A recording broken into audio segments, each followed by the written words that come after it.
Good morning. I'm Ward 1 Councilmember Nadeau, Chair of the Committee on Public Works and Operations.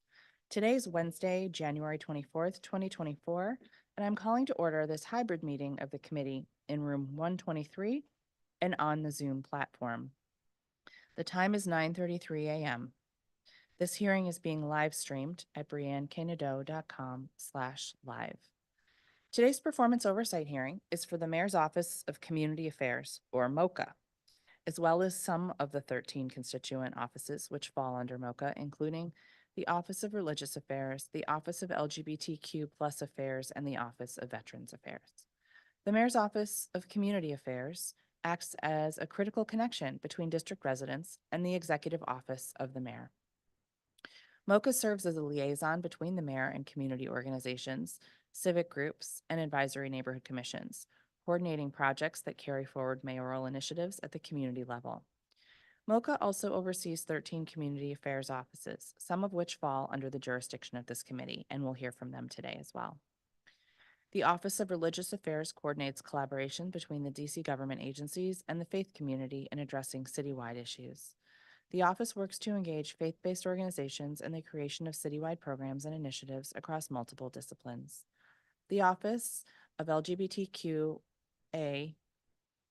for programs and policies, advocates for programs and policies that benefits LGBTQ plus residents and connects LGBTQ plus residents with the city services they may need. The office provides grants to community-based organizations who serve at-risk LGBTQ plus populations, such as LGBTQ plus youth experiencing homelessness. The office empowers LGBTQ plus community leaders and removes barriers from LGBTQ plus business owners. The office also hosts events that promote and bring together the LGBTQ plus community of the district, including the recently announced World Pride 2025 that will be hosted here in the District of Columbia. The Office of Veterans Affairs provides outreach, advocacy, and assistance to DC's 30,000 veterans and their families.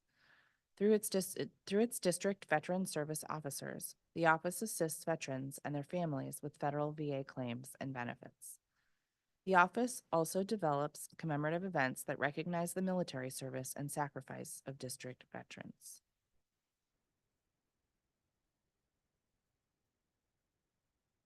Let's see.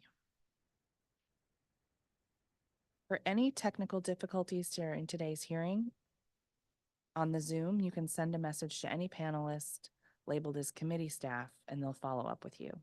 Additionally, if you're having trouble gaining access to the Zoom and you've pre-registered, you can reach my team at publicworks@dccouncil.gov, and they'll try to resolve your issue. We do have one public witness registered today, but do not believe that she has arrived yet in the Zoom. Let's just double check. That would be Heidi Ellis. So Heidi, if you happen to be here under a different name, please use the raise hand function so we can promote you. Otherwise, we will be glad to accept that testimony written. All right. I think we'll just move on to government witnesses then. Okay. All right, now we're going to go ahead and move forward with our government witnesses. First, we'll be joined by the Director of the Office of Religious Affairs, Reverend Thomas L. Bowen. Reverend Bowen, before you sit down, if you could raise your right hand. Do you swear or affirm under penalty of perjury that the testimony you're about to give to the Committee on Public Works and Operations is the truth, the whole truth, and nothing but the truth? Thank you, sir. Whenever you are ready, you may begin your testimony.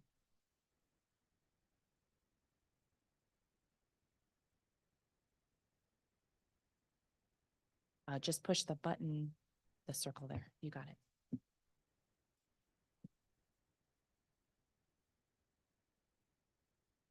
Well, good morning, Chairperson Nadeau, members of the Commission on Public Works and Operations, staff, and residents of the District of Columbia. My name is Reverend Thomas L. Bowen, and I am the Director of African American Strategic Engagement in the Executive Office of Mayor Muriel Bowser. In this role, I manage 2 offices and 3 commissions: the Mayor's Office on African American Affairs, the Mayor's Office of Religious Affairs, the Commission on Father, Men, and Boys, the Commission on African American Affairs, and the Mayor's Interfaith Council. I'm before you today to talk about my work as director of MORE, the Mayor's Office of Legislative Affairs, and the Mayor's Interfaith Council. I want to thank Mayor Bowser for placing the trust in me.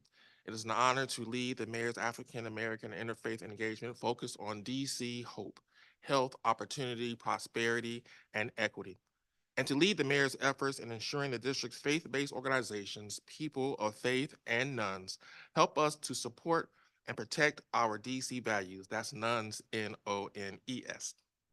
In the face of challenges within organized religion, faith communities are continuously adapting to the evolving landscape. They grapple with the demands and intricacies of in-person worship services, all while contending with noticeable decline in attendance, an aspect that may not accurately gauge the depth of faith or spirituality within these communities. Despite these hurdles, leaders and faith-based organizations exhibit resilience and dedication. They remain committed to addressing the pressing needs of the most vulnerable members through robust social service initiatives and health and wellness ministries. This unwavering commitment extends beyond any imposed restrictions or limitations, highlighting a profound sense of responsibility within these communities to serve those in need. Faith communities, despite declining attendance, actively promote holistic well-being through social services and health initiatives. More collaborates with the District of Columbia agencies to address citywide issues, aligning with Mayor Bowser's vision for inclusive economic prosperity. This commitment extends into FY 2024, ensuring fair opportunities and pathways for all residents in the District of Columbia. Today, I'm excited for the opportunity to discuss Moore's operations and performance as we have been engaged in, and I am looking forward to even greater success during fiscal year 2024. Moore and the Mayor's Interfaith Council collaborate to advocate for the most vulnerable members of our community. The establishment of the Mayor's Interfaith Council was purposeful, designed to provide counsel to the mayor's Director of Legislative Affairs, and the mayor's cabinet. The advisory role encompasses various matters with particular focus on those affecting the spiritual, faith, and religious well-being of all residents in the District of Columbia. In fiscal year 2023, we successfully fulfilled our mission in the following key areas. One, safeguarded the DC values that characterize the faith community, providing crucial support to our most vulnerable residents and neighbors. Secondly, champion the needs of our interfaith community through active advocacy. And thirdly, effectively informed and engaged the faith community on issues of significant importance to all residents. Fourth, address hate and bias-related crimes against our district residents and places of worship by actively participating in the Interfaith Preparedness Advisory Group. And fifth and lastly, extended support to houses of worship aiming to utilize land for affordable housing, facilitating necessary adjustments in the post-pandemic landscape. Numerous services, and likely all, are set to persist as integral components of our mission in FY 2024. Mayor Bowser's fiscal year 2023 exemplified a profound dedication to DC values manifested through investments benefiting all residents. Our overarching focus will endure, emphasizing the creation of pathways to the middle class by channeling investments into education, public safety, affordable housing, infrastructure, and the well-being of individuals, all intricately woven into the fabric of our faith communities. More links the mayor, faith community, and government agencies providing services and engaging in projects addressing critical needs. Our commitment extends to active participation in community and faith partner initiatives. In fiscal year 2024, our commitment extends to encouraging faith-based organizations to actively participate in property development, specifically aimed at creating additional affordable housing. This initiative aims to ensure the inclusivity of residents from all income levels within the District of Columbia. Our efforts further include providing information on available resources and exploring strategies to assist these organizations in overcoming obstacles to their development endeavors. Moore has maintained a vigilant stance in upholding and protecting DC values, particularly concerning hate crimes and bias-related incidents.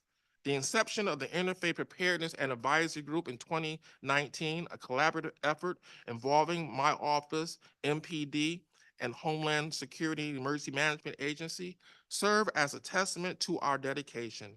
This joint initiative fosters dialogue with the district's faith-based organizations to enhance preparedness for various hazards.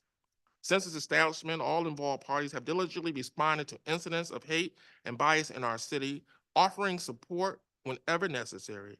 Our ongoing encouragement for places of worship to engage in free active shooter trainings underscores our commitment to ensuring the safety and security of congregations, places, and individuals under potential threat.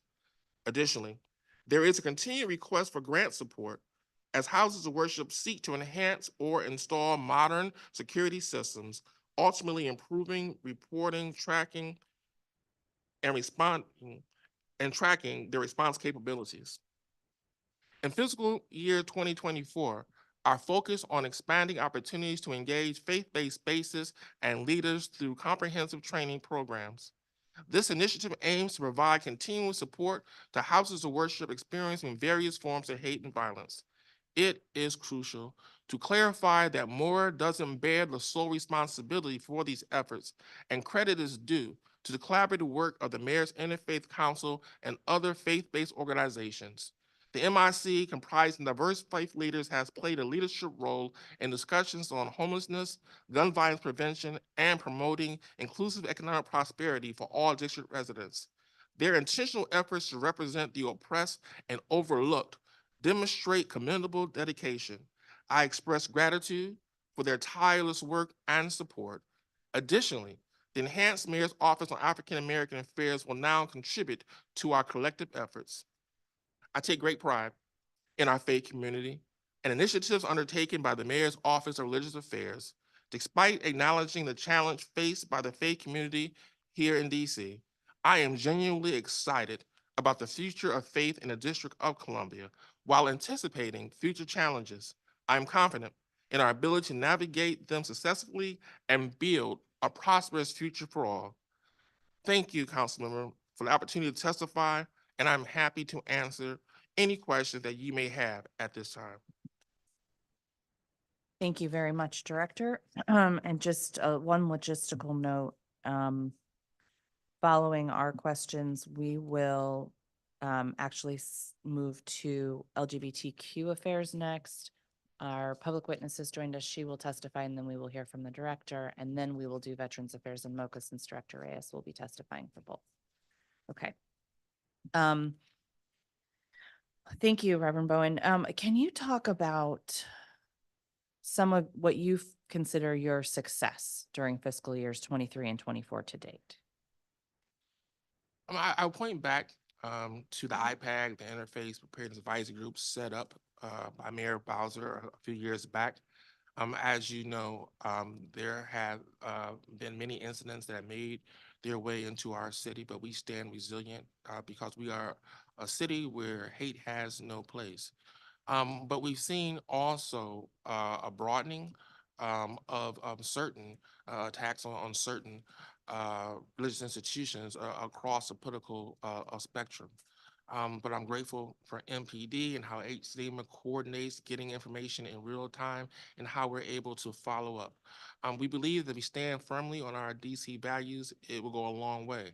At the same time, we can only prevent so much. So having a response is crucial and it's important. So I think that what we put in place, I would point to with, we've even had conversations with the federal government and their Homeland Security Office and their director, which has come to several meetings with members of our clergy. And I think that our members of our faith community know that they have an advocate and that they can rely that anytime something happens, we will be there. But we also need our faith community to report incidents. We know that we catalog them and we record them, but there are instances where faith communities handle them on their self by themselves, and we need to be able to connect the dots. And of course, we've seen a rise in anti-Semitism and Islamophobia across the country and here in the district, unfortunately. How much do the responding agencies communicate with you what they're seeing? For example, when a 311 request comes in to DPW to remove hate-based graffiti. Is that something that they keep you in the loop on? Yeah, and there are various channels. It depends on who first comes into knowledge. There are instances where a moker will contact me and say, "Hey, we need to bring this to your attention." And there are times when the MPD, particularly the Special Liaison Bureau, will call it to my attention, or HZEMA. Most times when they see a threat has been waged. We saw that most recently, November, December, when Masjid Muhammad had to evacuate in the middle of their Friday Juma service, but MPD was there, Mhm. and the Imam was very thankful for that. So we get it through various avenues. It's almost a part of what we try to tell people. If you see something, say something. So it becomes all of our responsibility to make sure that we're in the loop. I may get a call in the middle of the night from Director Reyes bringing it to my attention. And this also lends its way to I may get multiple calls, which is better than no call. And how does your office connect with religious leaders and institutions so they know to report crimes to you? I'm grateful for numerous faith-based groups, and particularly I must give a shout out to the Ward 7 Faith Leaders Council, as well as the Ward 8, which offer an opportunity each and every time they meet. They meet once every month, and we're always encouraging them to say something. MPD provides a report, but anytime I have the opportunity to come before a faith-based group, I tell them how we rely on them and we need them to report things. That's great. Um, I know that the Festival Center in Ward 1, Bill Medford is trying to bring Ward 1 faith leaders together um, in the coming weeks and months. So we should definitely make sure you're connected there. And they're doing some interesting stuff too with houses of worship, access to solar and green energy as they're doing renovations and things. So we should, I can make that connection. Thank you, Councilmember. And how about any events or activities that you're interested in sharing with us that you've done in the past fiscal year? Well, I think one of the things is, it's important that we utilize some of the natural dates on the calendar. So as we just come through the celebration of the life of Dr. King, there's a way that we ought to reflect and recommit ourselves to our shared values. I think that's what the MLK parade does each and every year. And there've been various houses of worship who have had interfaith services. I participated in a special MLK Shabbat at 6 and 9 when they brought people from all faith groups. So I think that these are examples when we come together and they direct our attention. I like your answer, Councilmember, because oftentimes we're on the defense. We're responding instead of being proactive. So we should make use of the day. International Human Rights Day becomes a day for us to come together. And even as I answer, it sparks ideas in my mind on ways to do it even more so. Great. Any ongoing barriers that you're dealing with that this committee or the council can help address? I think that it's just the need, and this reflects what I hear from the faith community, that people, the entirety of our community, understand the faith community is there for them. It's easy to stereotype a faith community because of how it's represented in the media, but I'm proud of the faith community here in DC who always lends a helping hand, who's always ready to reach out.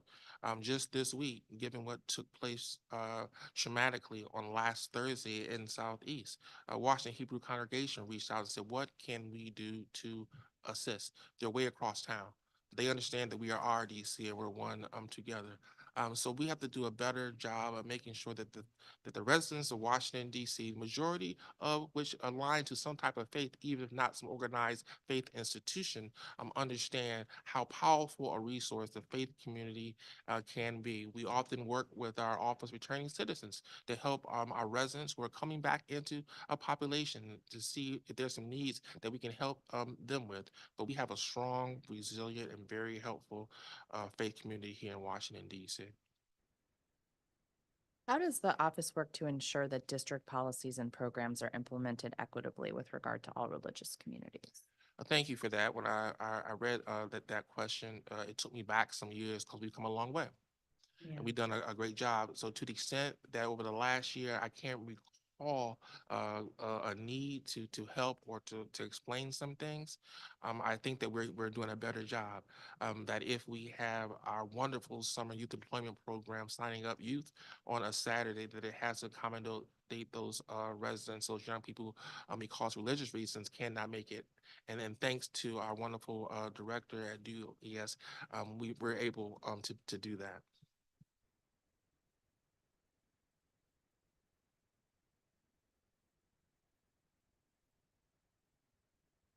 Thank you. You've talked a bit about how your office works with MPD and HCMA as part of the Interfaith Preparedness and Advisory Group to provide a platform for faith-based organizations to share safety and best practices as well as safety concerns. So the group still meets regularly?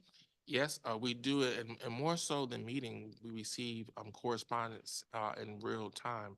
I don't have the exact number before me, Councilman, but I can get it to you. Mhm. But over the last 3 or 4 years, we've been successful in helping and alerting faith-based institutions to apply for the funding available from the federal government, from FEMA.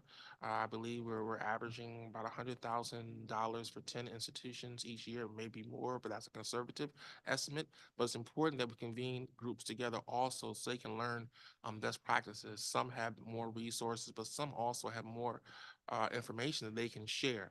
I think we are a leader here in DC. I can point to 6 9 once again, who often go around the country sharing how they're able to do business. In some cases, it's an infrastructure thing, Sure. where people are being pressed to put their worship facility on the second floor and not at eye level. Yeah. But there are things that we're able to share that people can put in place, and some things they can do with the resources they have that doesn't demand a line item in their budget. But sharing what works with others is very important. And the funding that you're talking about, that's the nonprofit security grant program through FEMA? Yes, yes. Okay. And do you know if they're continuing to provide funding in 2024? Yes, and I Okay. believe last year there was an increase, whereas it inserted more folk realizing that this is a pool of money that is accessed by faith-based groups around the country. But we did a great job in bringing it to the attention of individuals here. How do people learn about IPAG and get involved? Um, they can learn about it by tuning in to council hearings, Touche, sir. which I highly recommend. But when there is a need, this is part of being on defensive once again, right? Yeah. One of the things I tell them is, you need to join the IPAC so you can get information and in real time about that. But I'll make sure to also, perhaps we just need to send a general mailing out just about it. That's a good nod of a suggestion. And if you were going to do something like that, how do you describe the benefits to participating? It's because the majority of houses of worship deal with volunteers. There are some more sophisticated that have budgets and they have special forces or officers there. We even started the base level, learning your precinct commander, getting that cell number and interacting at that level. But it's because people have different resources Mm-hmm. that there's a need for them to be able to maximize and see just what they can do to enhance. And some of that is also equipping your congregants Mm-hmm. to be watchful Mm-hmm. without making them fearful or nervous about activities. And the challenge for the faith community is that they are called by mandate to be a welcoming community. Now they have their bumps, as my friends in the LGBTQ community will understand in terms of that, but welcoming people who come through their doors to feel safe and not trying to cast an aspersion, on them. And so that when a person comes, just because they may not look like them or smell like them, they're welcome. So the whole idea of what becomes suspicious is something that they grapple and trip over.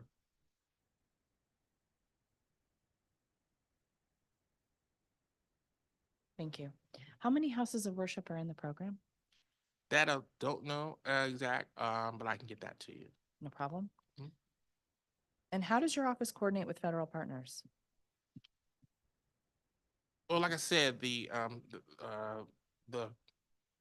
Center for Faith-Based and Community Partnerships, which is headed right now by Marcus Coleman, regularly give us a nod. He and his assistant when things are about to come down of the pipe, so that we can inform. They often come out to speak to some of our groups. Same can be said about Dr. Q, who has a Center for Faith-Based and Community Partnerships in HHS. Particularly as she's reached out as of late, trying to get information to us concerning the rise in suicide among young Black men. So we have a wonderful relationship with many of our partners in the federal government. Thank you. Could you also get back to me on how much FEMA funding was awarded in total for FY '23 and how many houses of worship received it? Yes. Okay. Um,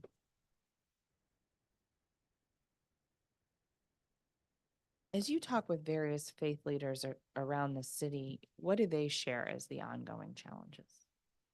W- you know, post COVID life is real. That I often joke about it being housed at a church, but people found out during COVID that they could miss church and nothing would happen to them. They will still wake up the next morning. But as a result, and we already experienced a decline in faith, and I think this is because you cannot attach faith to attendance for any particular worship service, because there are a lot of things that people are competing with, as any parent who will tell you. But the challenge is, how do you get more people to come out? Because quite frankly, in that space, when they come out, they're more likely to give and support financially. And in light of that, if it's a reckoning that if people are not coming, but you still have the same 10% supporting all the activities, what do you do with that space? Mhm. And that's what we also get in the other year and talk about creative ways to utilize your space. So you find some who are sharing.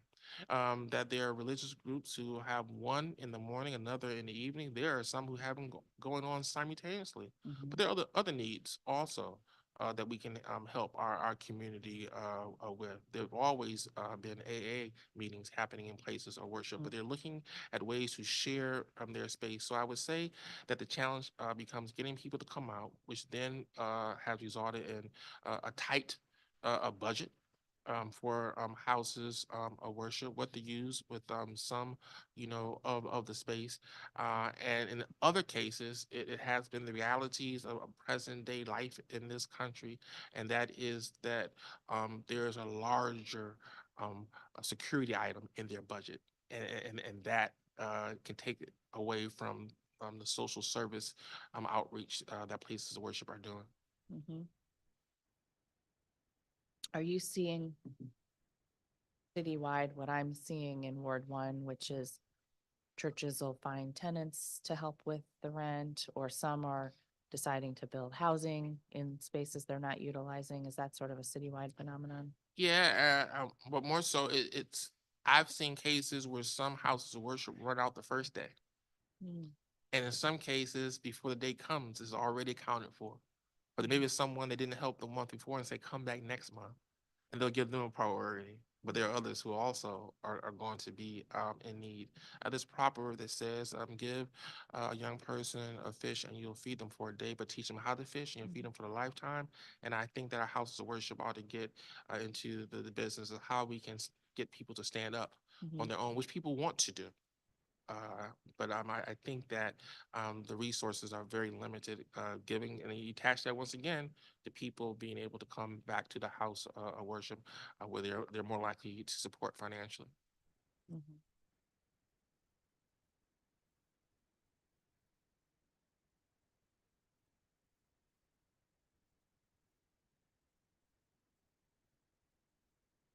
I mentioned this earlier, but have you seen an increase in hate speech?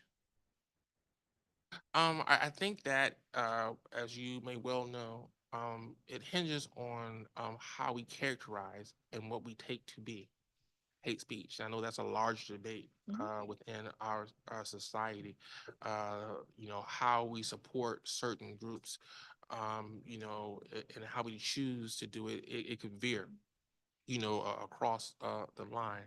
But I also of the belief that if the person who's a target of said thing feels that it's a hate speech, then it's hate speech.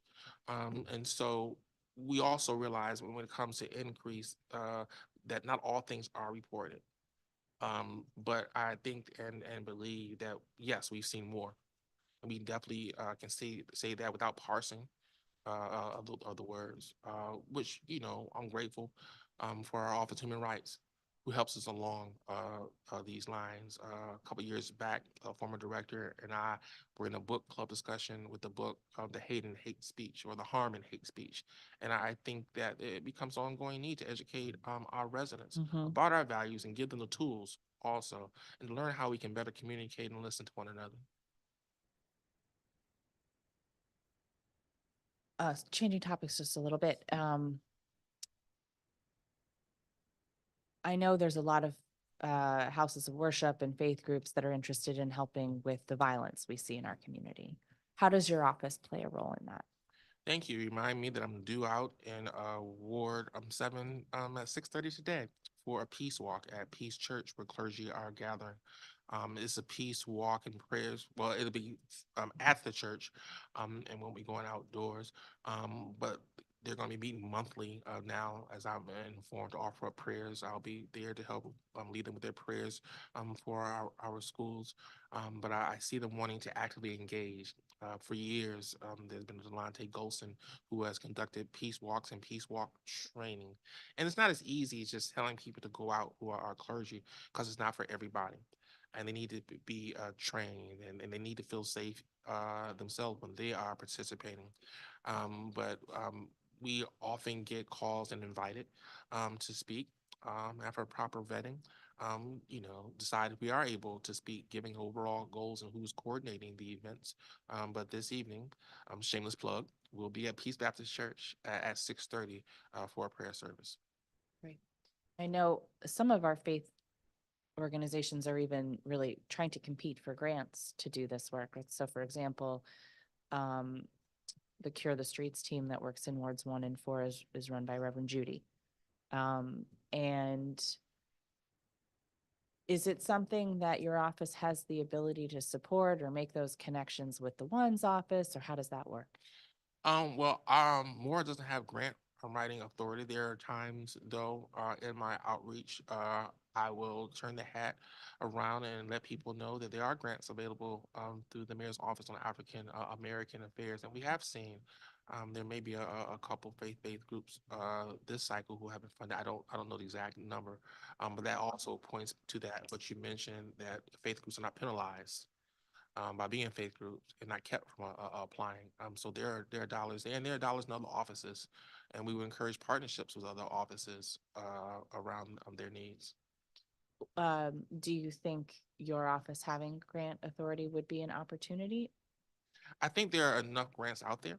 Mhm. And so our office has responsibility in making sure that those who are looking for funding can connect. So I think if anything, our job can do a better job of letting our residents in the faith-based community know the grants that are available to them. Does your office have independent budget authority, or is your budget part of the larger MoCA budget? Is part of the larger MoCA budget. Yes, and perhaps Director Reyes will come behind me and correct me. Yeah, so when you need to make an expenditure, that's something that has to go up the chain then? Yeah, well, more so than going up the chain, it's good to have a lot of people get feedback. Mhm. And so we actively engage. We're grateful for a one-on-one meeting each and every week with Director Reyes to talk about our ideas and thoughts. And there have been times when I didn't know something could be funded, that she's brought it to my attention. So it's more than going up the chain. It's sitting down and thinking, how can we do this? And we work together to find a way. Has there ever been a time you wanted to do something and the money just wasn't there or wouldn't be approved? There have been more times when I've been surprised that the money was there, more so than not being approved. Now, you are one of the members of the mayor's team that has taken advantage of the sabbatical program. Can you tell me how that worked for you and your team?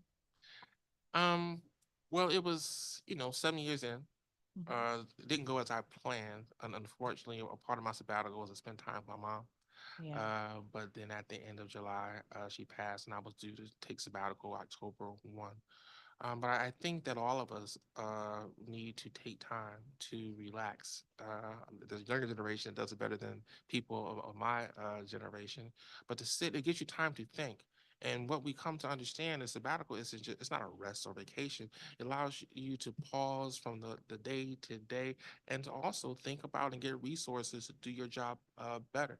So I was able to think through a lot of the things that was engaged in to participate in some national discussions that I think will benefit folk in the district.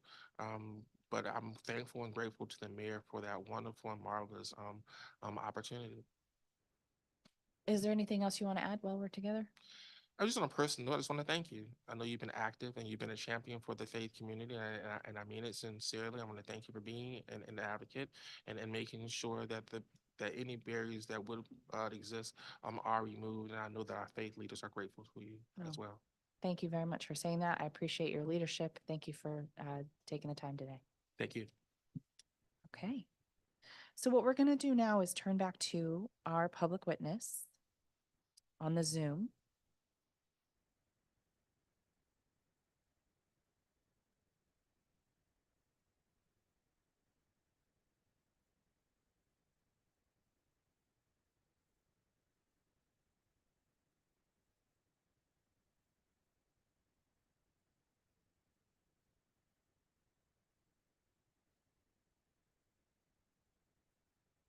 So Heidi, are ready. You may begin with your testimony. Thank you so much, Chairman Nadeau.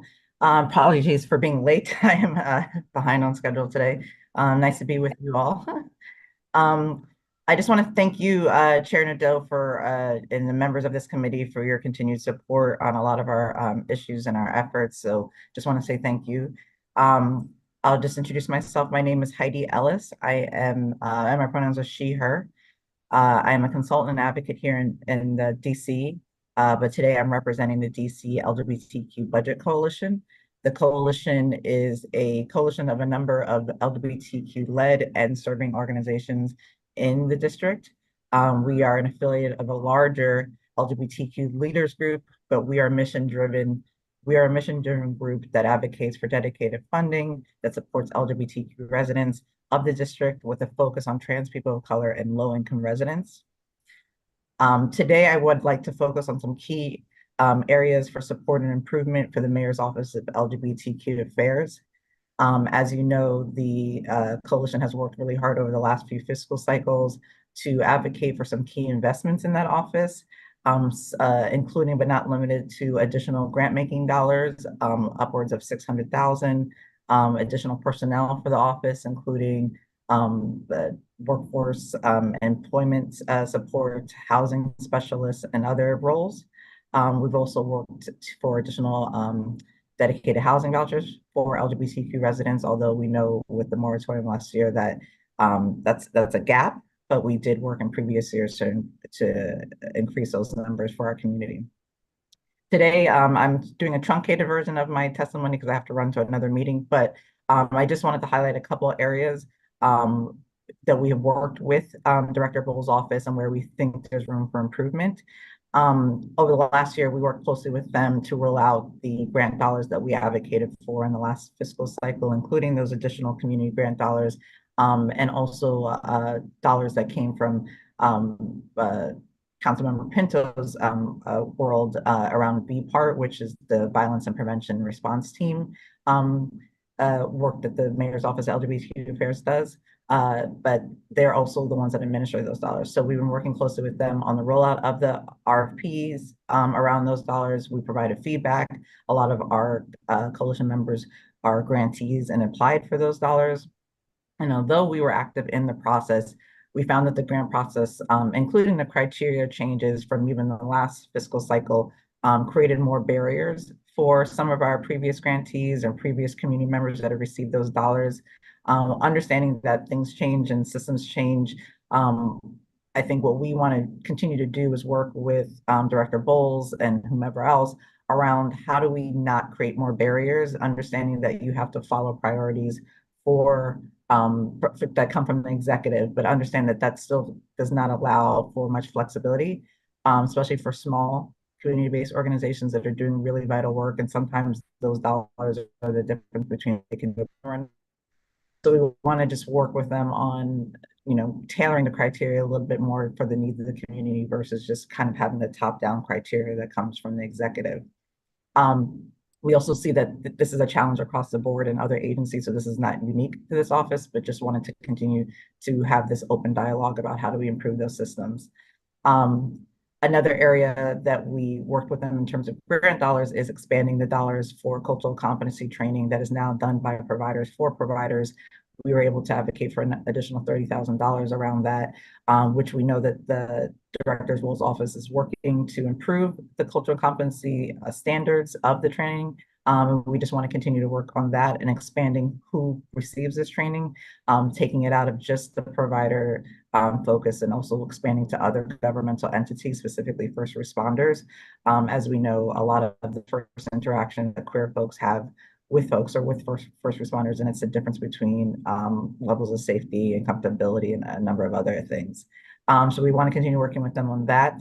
Lastly, and like I said, I'm doing the truncated version, but I'll submit the longer version for the record. As stated before, we have worked closely around staffing to advocate for more roles in this office. I mean, this office started very small and now look, it's growing, and we're excited about that given all the needs of the community. One area though that we've found that even though the office is expanding, sometimes that also presents other gaps because the office is an arm of the executive in terms of events and other things. A lot of times the resources are pooled to do that. Specifically this year, we did the launching of the inaugural LGBTQ housing summit this year, which Director Bowles' office was very, very involved in, but we also knew that they were struggling to actually use their time with that, and then also the high heel race and other things, and understanding that they have a housing specialist now, and we really wanted to make sure that this is something that is part of their portfolio. This was community driven this time, but understanding this is something that should be coming from the personnel that's in that office. So we're looking for a little bit more thoughtfulness around the use of the new personnel and the staffing that is coming to this office, because the needs of the community do not wane regardless of an event, and just understanding how better to utilize that. Recognizing the World Pride is coming here, and that's going to be a great economic push for the district, but also is going to put strains on systems that are already challenged. So we don't want to lose sight, and we want to remain focused on the portfolios of those roles and why we advocated for them to be in that office specifically, because of the cultural competency, because of the direct resources and understanding that that office provides. Just thinking differently about how personnel is used. I'm going to close there. Just like I said, I'll submit a longer testimony, but I'm happy to answer any questions. And thank you so much for having me here today. And sorry for being late. No, it's great to have you. You have a few minutes for questions? Yes. Okay, great. Can you expand a bit more on the new victim prevention and response team grant, how that's going? Yeah, so I'll kind of give it 10,000 feet level. I know that some of our grantees are actually testifying right now in the OBSJG hearing Yeah. dollars. Yeah, so it's kind of we're double teaming here.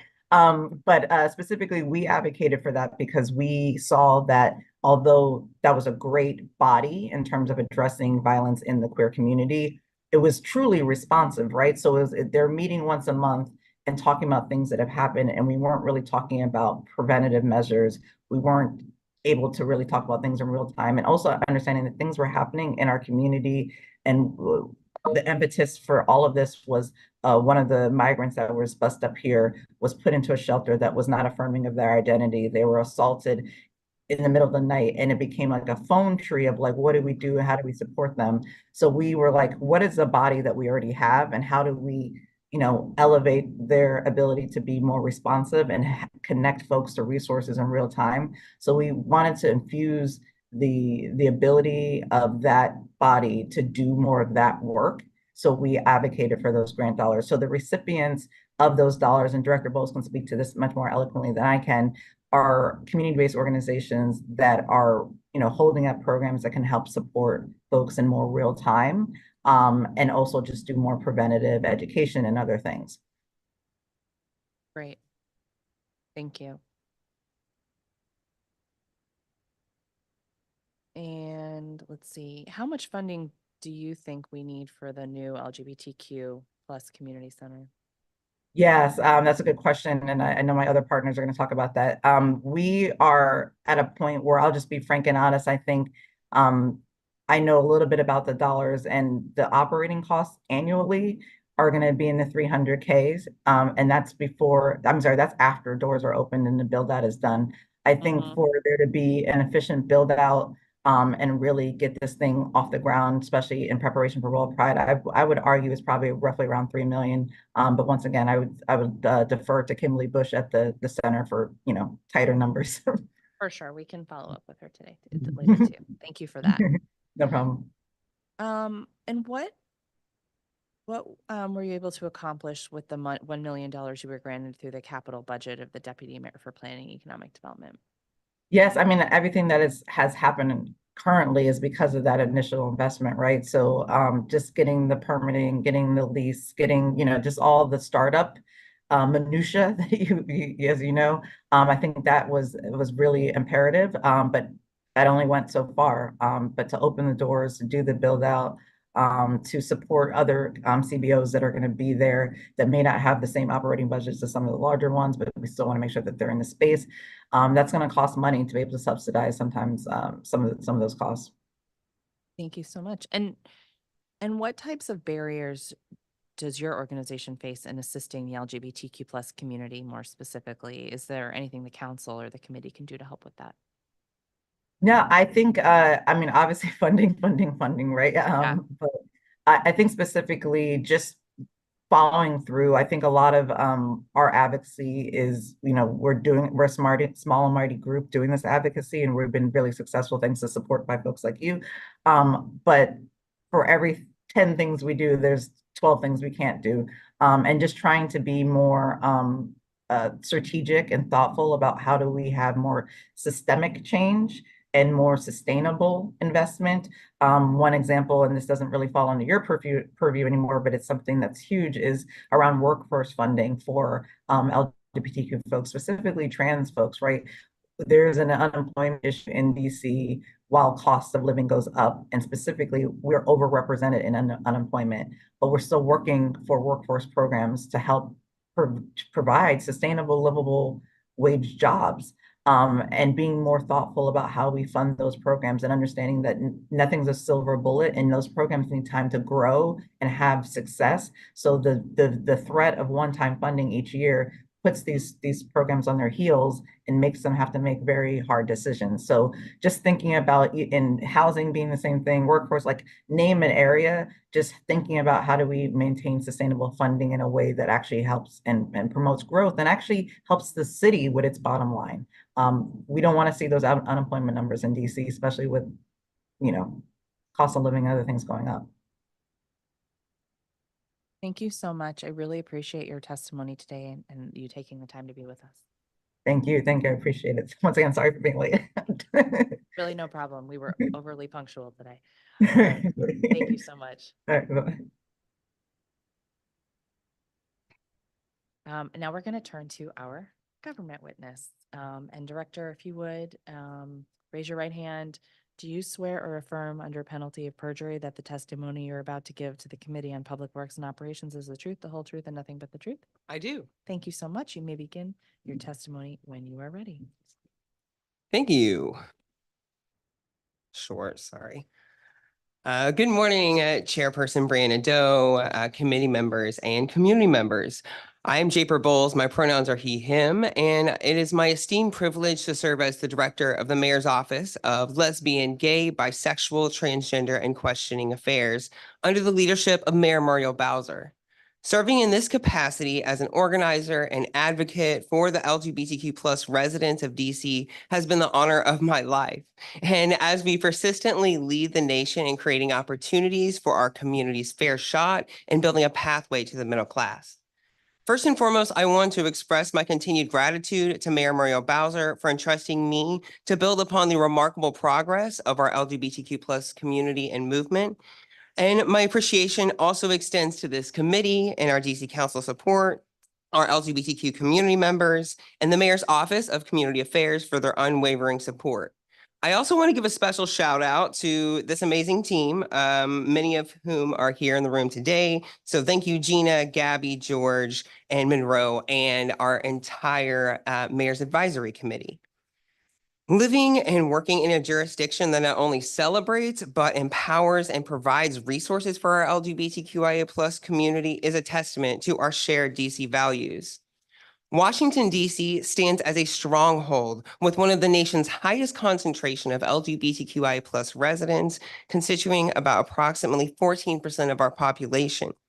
And DC is among a limited number of jurisdictions in the nation where LGBTQI+ rights are not only acknowledged, but solidly protected. From our right to all have vital records, reflect our current gender identification, to pioneering marriage equality, DC has been at the forefront. Mayor Bowser's leadership, particularly her historic investments in the LGBTQIA+ community, cements our standing as the leading and most well-resourced office dedicated to the LGBTQ+ community in the nation. The connection Mayor Bowser maintains with the community goes beyond being an ally. She's a true champion for our community, and supported by the DC Council, her continued historic investments underscore our commitment to progress. In fiscal year 2023, our office made significant strides, sharing resources with over 9,000 DC residents through our monthly newsletter, Pride in Progress, please subscribe, engaging over 120,000 accounts on social media platforms. And our outreach extended to hosting over 25 community events and attending over 150 community events, and collaborating with over 100 different community organizations. And while we take pride in these achievements and being in spaces that are meaningful for our community, the most meaningful impact really has come through our case assistance efforts. In FY23, our office collaborated with various government and community-based partners to address homelessness, resulting in a successful housing of 65 community members. Our housing specialist consistently engages with applicants who are experiencing homelessness and relevant agencies to ensure that housing solutions are actively pursued. Regular engagement with these various offices also contribute to the better education and empowerment of our residents on their protections and providing available resources. The significance of workforce development and employment protections can also not be overstated for our community. In our very recent edition of our LGBTQIA+ workforce development and outreach specialist is already better identifying community needs and providing crucial resources. And we are enthusiastic about conducting regularly community check-ins to support workforce grantees, including the trans workforce program that was previously mentioned, the over 300 LGBTQ+ businesses that are in the DC region, and employers to ensure the professional growth and supports for all. Our grant program has also seen substantial growth with increased funding and new grantees and innovative programs. Our role as the LGBTQ Cultural Competency Training Agency with DC government is also essential.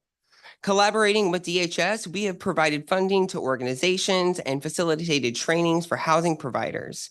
And our efforts in FY23 include hosting numerous trainings for government employees, which has been a testament to our commitment to our DC values. In a significant announcement in FY23, it was also revealed that Washington, D.C. will host World Pride 2025, adding another feather to our cap of achievements for our community and movement. And this milestone reflects the global recognition of our commitment to inclusivity and the celebration of our diversity. So as you can discern, Mayor Mario Bowser and this office stands shoulder and shoulder with the community, leading the charge for more LGBTQI plus rights and resources. And Mayor Bowser's pride in having a well-resourced office resonates in her continued empowerment. So in conclusion, I express my gratitude for your unwavering support, and I'm ready to address any questions you may have. Thank you. Fantastic. Thank you so much for your testimony, Director. We've also been joined by Ward 5 Councilmember Zachary Parker. So we'll do 10-minute rounds, and then at the beginning of his round, he'll have the opportunity to do an opening statement if he so chooses. But for now, we'll dive in here. Director, how does your office ensure that resources are spread equitably across all 8 wards? Absolutely. So we have, so our outreach team, I would say that is first and foremost. We're making sure that we're reaching across all 8 districts, but also working with our very diverse community. As I referenced, LGBTQIA+, we have strong representation, often the highest percentage of folks in that specific demographic per capita, and we want to make sure that we're engaging the folks. So that can be from proclamations to regular engagement, but technical assistance, empowering DC government employees with the supports and tools they need to better engage. So particularly, working with DC Health and DHS and making sure they're able to provide services. Same thing with like DSLBD, making sure that our business partners are able to, obtain licensing and know about grants appropriately. So I'm really proud of, us being able to disseminate all the wonderful resources that DC has. We are all over social media. We have a newsletter and we're in the spaces. We're at events and we're in the places. So where the people are, that's what I want to point out as well. We're not just a 9 to 5. But for instance, tomorrow we will be at Thirst Nightclub in Ward 1, Right. partnering with DC HealthLink to ensure that our community members have access to health insurance, affordable health insurance. Wonderful. Thank you so much. Yeah. Okay, well, you sort of got to my next question, which was what kind of events and things you do. Anything else you want to add to that? Yeah. So we have over 300 LGBTQIA plus organizations within the DC region, and everybody wants to do something, and as they should. So we really make it, a part of our mission to make sure that folks are well represented. So in regards to sharing information about the events, really just being partners, supporting them in any way, whether that be as connecting the dots. A lot of time people have the funding or the idea or the entertainment, but they don't have one of the other things. So Mhm. making those connections. And then in terms of our office, we've done some really cool events, things that are impactful and that other organizations need that support with. So we're there to make that connection. So I think for a good example is estate planning. We have a lot of seniors in our community, who are looking to find what are they going to do with end of life. And partnering with folks to get that direct access and resource. Another event that I'm really proud of is the historic flag raising that actually happened outside of this building that I'm sure a lot of you folks attended.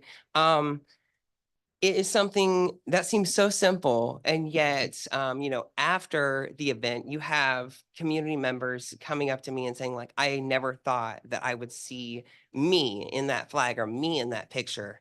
And so, it's those types of events as well. But we're here to champion our community. The District of Pride Showcase at the Lincoln Theater showcases our amazing arts and talents. Our arts and talent community, and that's in partnership with the Commission on Arts and Humanities. So our community already does a lot of great stuff, so we're really there to support them as well as our agencies. So really there to support them. We're out there. We're really excited to create more space and recognize more LGBTQ plus community members in our movement. Wonderful. Has your office conducted a needs study of the community for all 8 wards?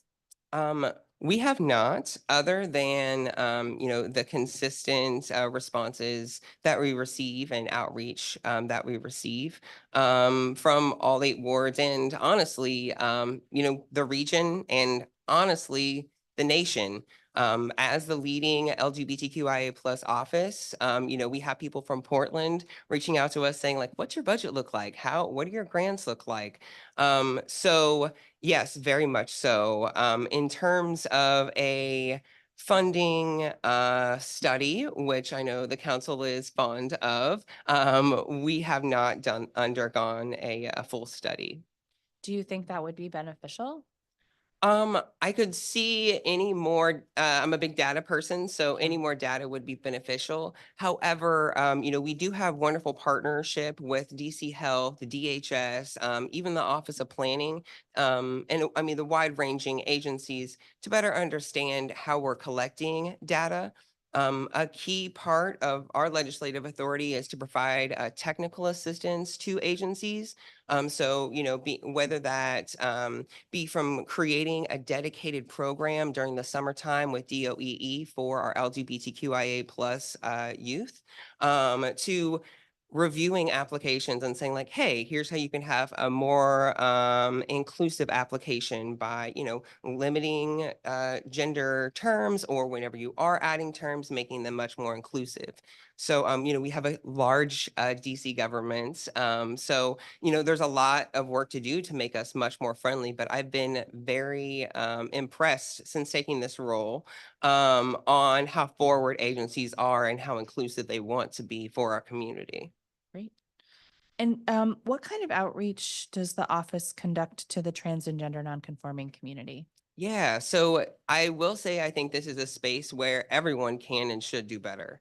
I will say, in regards to having consistent conversation with leaders in the community, I want to make it our effort to not just be speaking from the top up, but actually folks in the community. So, reaching out just at social, utilizing social media, being at events, being where people are, and being approachable. Additionally, we want to hire folks that look like us and that represent our community. And on our advisory committee, we want to hear from community members and seek guidance from community members that are of our community. It is my goal to of course, to build and add capacity for all LGBTQ plus organizations, but specifically our mission and our team is to build more and add more capacity for trans-led organizations. I'm really proud that our grant program was able to not only support the trans workforce program, but also at least 2 trans-led, trans-dedicated organizations. So yeah, we're here to support. DC does have one of the largest percentage of trans folks in the nation. There's a historical movement as well. They're a part of this, and, not just from resources, but, looking for world pride. Like, we won world pride for numerous reasons, and one of those reasons is because we have a strong, proud trans community. Mhm. Let's see. Are we doing on time? Okay.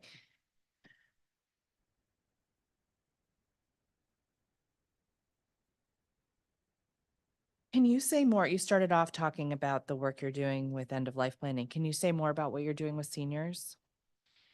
Yeah, so we have a great working relationship with DACL, that they also have a monthly senior cohort that we have engaged. The most recent event that we had with them was a Silver Soiree karaoke event, and that was during the month of LGBTQ History Month. So more so, I think it's about, providing a voice and providing that connection with our seniors. That's one of the reasons why we also partnered and funded Seabury. They're one of our grantees. And when we talk about social isolation, in addition to our community, they also face the barrier of potentially having to go back into the closet, losing resources that they didn't previously have if they were a typical straight couple. So making sure that they're better connected. This past fiscal year was the groundbreaking of Mary's House for Older Adults, which was like so amazing. I mean, that was such a full circle moment for so many folks there. There is, I mean, there's more that we need and can do, and especially as, I mean, just to be frank with you, we had the AIDS epidemic and we lost a generation, and now we are building that generation.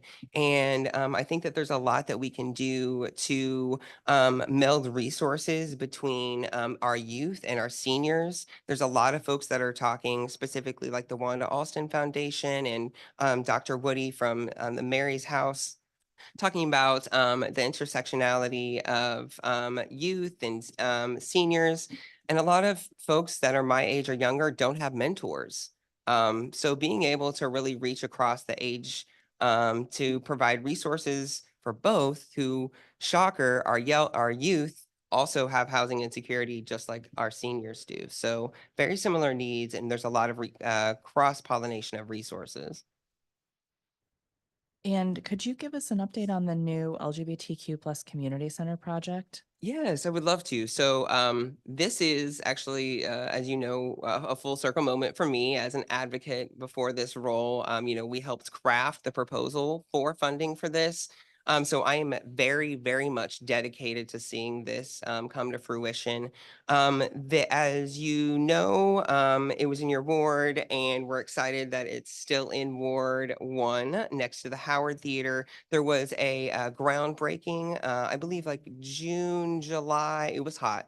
And right now they are in the final stages of build outs.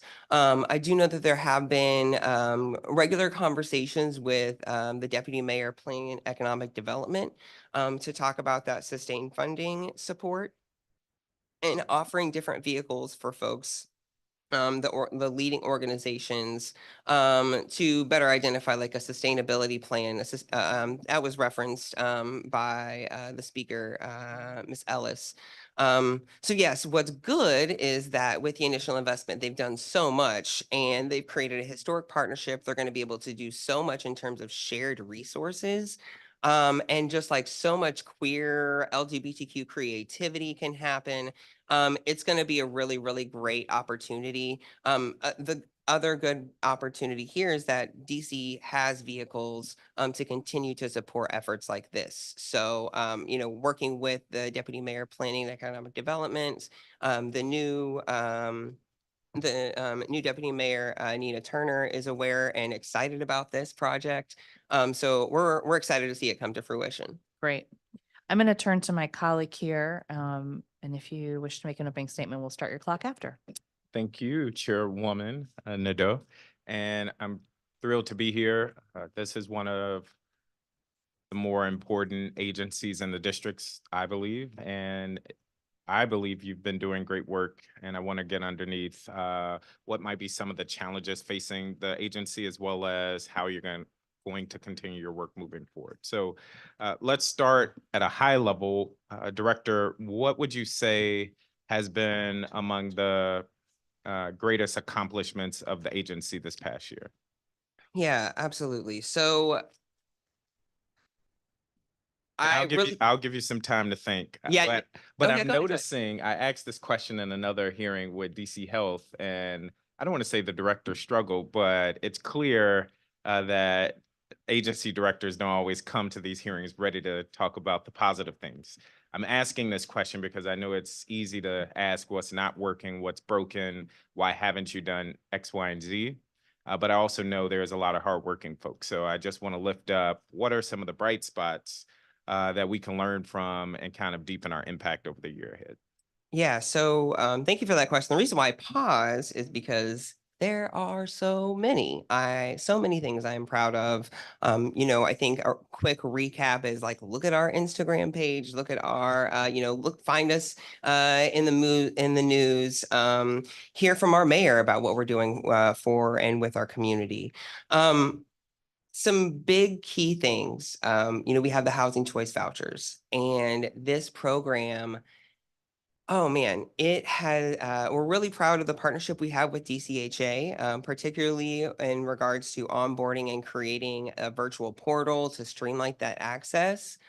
But I think one of the biggest moments, like looking at my team that we have of joy is like the update from Dr. Gina Rupert, our housing specialist, saying, "Hey, I got someone housed." And Yes. it has been so imperative. We see folks that reach out to us, and it's a crucial partnership with DHS. We work with the intercouncil on interagency council on homelessness. These folks have a SPDAT, and they come to us, and we know these community members, and it's been I mean, we can't release the names of folks, but it is, oh man, walking through the process of someone who And that's a doesn't great segue. I was going to ask, it's my understanding that there's a need for more housing choice vouchers. Can you speak to the need and how your office is managing the need? Yeah, so it has been my mission since taking this position and appointment to have all of the housing vouchers spoken for. That is honestly not too difficult because of our partnerships with not only DHS, but with the Department of Aging and Community Living. If you look at past budgets, the housing vouchers were originally dedicated to seniors. We were able to work with that to make it much more expansive. But all of the vouchers are spoken for. The crux of that, as you all know, and So through let me just underscore that. So if there was a LGBTQ senior or an unhoused youth, queer youth, and they came for support right now, they wouldn't be able to get that support because there are no current vouchers available. So we do have a wait list. How many people are on the wait list? Right now it is about a dozen. The reason why I say are spoken for, it is numerous, as you know, and especially as Councilmember Nadeau knows, the housing voucher process, there are numerous steps that require Dr. Gina Rupert to engage not only the voucher applicant, but often the caseworker as well as DCHA.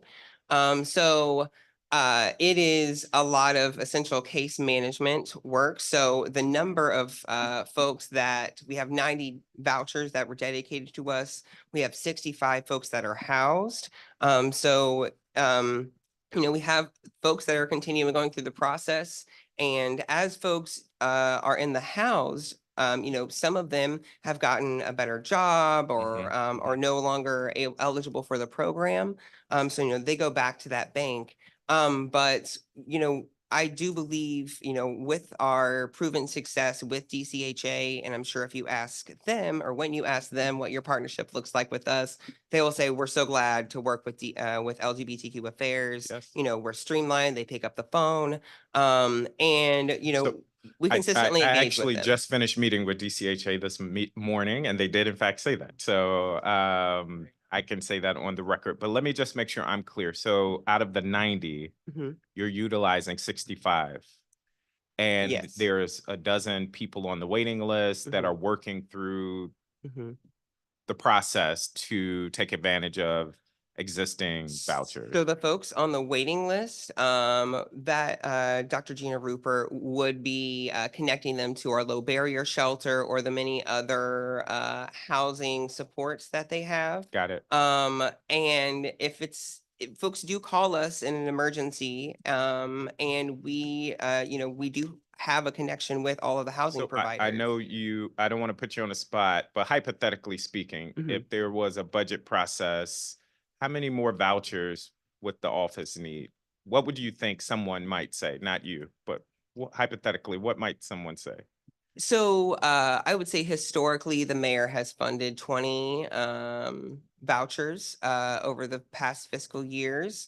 And I think that as we look at dedication and new additional resources, we do have a housing specialist that manages intake for folks now, whereas Okay, I'm not previously. understanding the answer. So just we could come back to that. I guess what I want to get clear on, there's clearly a housing need in the city in general. I've heard there's a housing need within the LGBTQ community, and I know that to be true. And I want to know if we have a budget process coming up, hypothetically, what might be the need that we should be fighting for, advocating for? I'll come back to, and we can follow up offline. Do you have any unfulfilled FTEs within your office? I do not currently have any unfulfilled FTEs in my office. Okay, I want to go to coordination.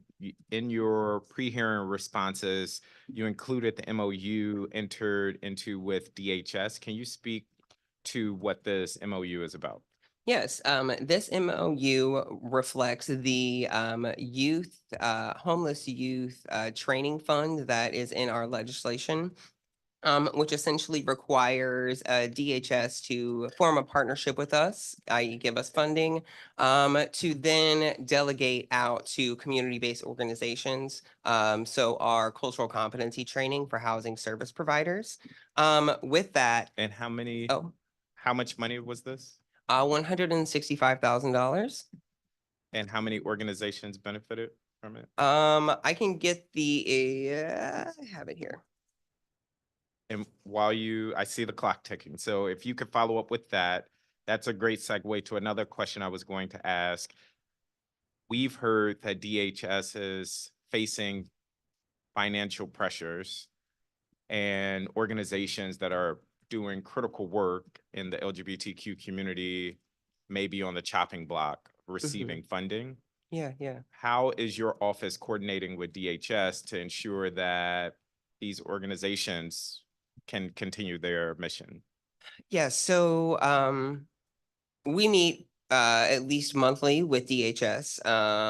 And those conversations, range from the MOU to what's going on in the housing service provider world, the day-to-day, and this is a conversation I have brought up specifically with DHS very recently. And I don't want to get ahead of them, but they will be addressing the youth providers very soon if they haven't already.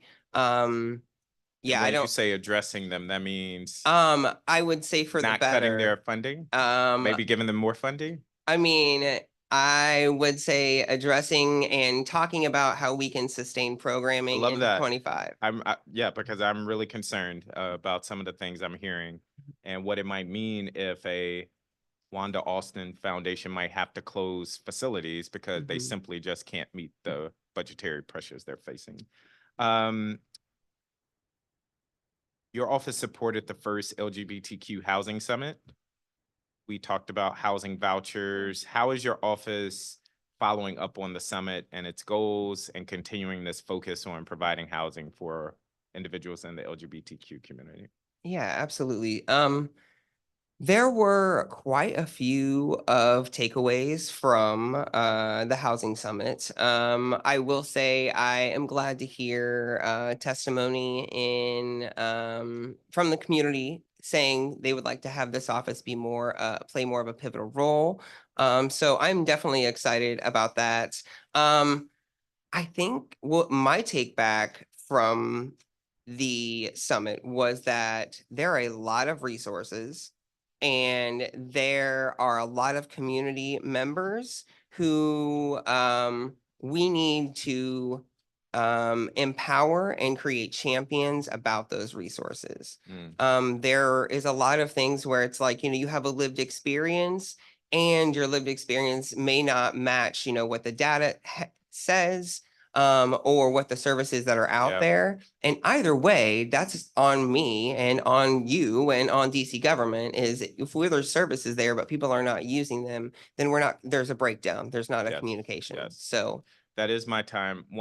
I would just end with a big takeaway from me was that we need to make less complex our approach to housing in DC and more one-stop shops, moving away from the acronyms, moving away from people having to go to 3 different offices, 4 different offices, and just how do we make it easier to connect people to housing and services if they walk through the door of your office or DHS or what have you. So again, thank you. And I think we'll have another round of questions and I have a few more. Excellent. Yes. I think I'll do one more. And then if you need more than 10 minutes on a second round, that's fine. We'll see how this goes. Okay. Thanks, Director. You've talked a lot about your partnerships with community-based organizations. What about federal agencies? Yeah, absolutely. So, we are the leading LGBTQ community affairs agency in the nation. So, in not only proximity do folks from the agencies reach out, but they ask us for technical assistance just the same. This past year, we were able to work with the Secretary of State's Special Envoy for the LGBTQ community, Undersecretary Jessica Stern, to host a dialogue with Vietnamese leadership. We've also worked, I presented at the FBI during their Pride Month. A lot of times with the federal agencies, they're like, hey, Pride is happening. Who do we talk to about what's going on? Um, but another big component of that is, gearing up and establishing relationships now ahead for World Pride. In addition to needing direct resources or yeses from some of these agencies, we know that they're a very large employer. And one of the ways that we can get folks, back in office is by creating community and creating a way, events and programming that people want to be at. And we know that, or I know because I've engaged with them, are LGBTQ employment resource groups, from Congress to DOEE, all the top 25, they are very engaged and they love DC, and they're a great opportunity to move things up the pipeline, but also better advocate for resources that go to agencies like DC Health and DHS, as well as HCMA, particularly with their dedicated grant funding for nonprofits and faith-based organizations to provide hardening measures, which we did a training with at HCMA and got great results. I believe, one of our grantees, I believe Smile, was able to follow up with that and get funding from the feds to harden their youth housing. That's great. You just mentioned the employment resource groups. That what you were talking about? Yeah. Yeah. So, have you, you said in your responses that you hired the workforce navigator. They started on January 2nd. How is that going? Really good. Miss Monroe Poston is in the room here. A known leader in our community, someone who is delivered, has been in the space, highly reputable, and I'm very excited. She has hit the ground running with not only better identifying the needs of our community, but also identifying all of the resources and really becoming that one-stop shop. Of course, that's a great partnership with DOES, but also OHR and DSLBD. We want to be at all intersections.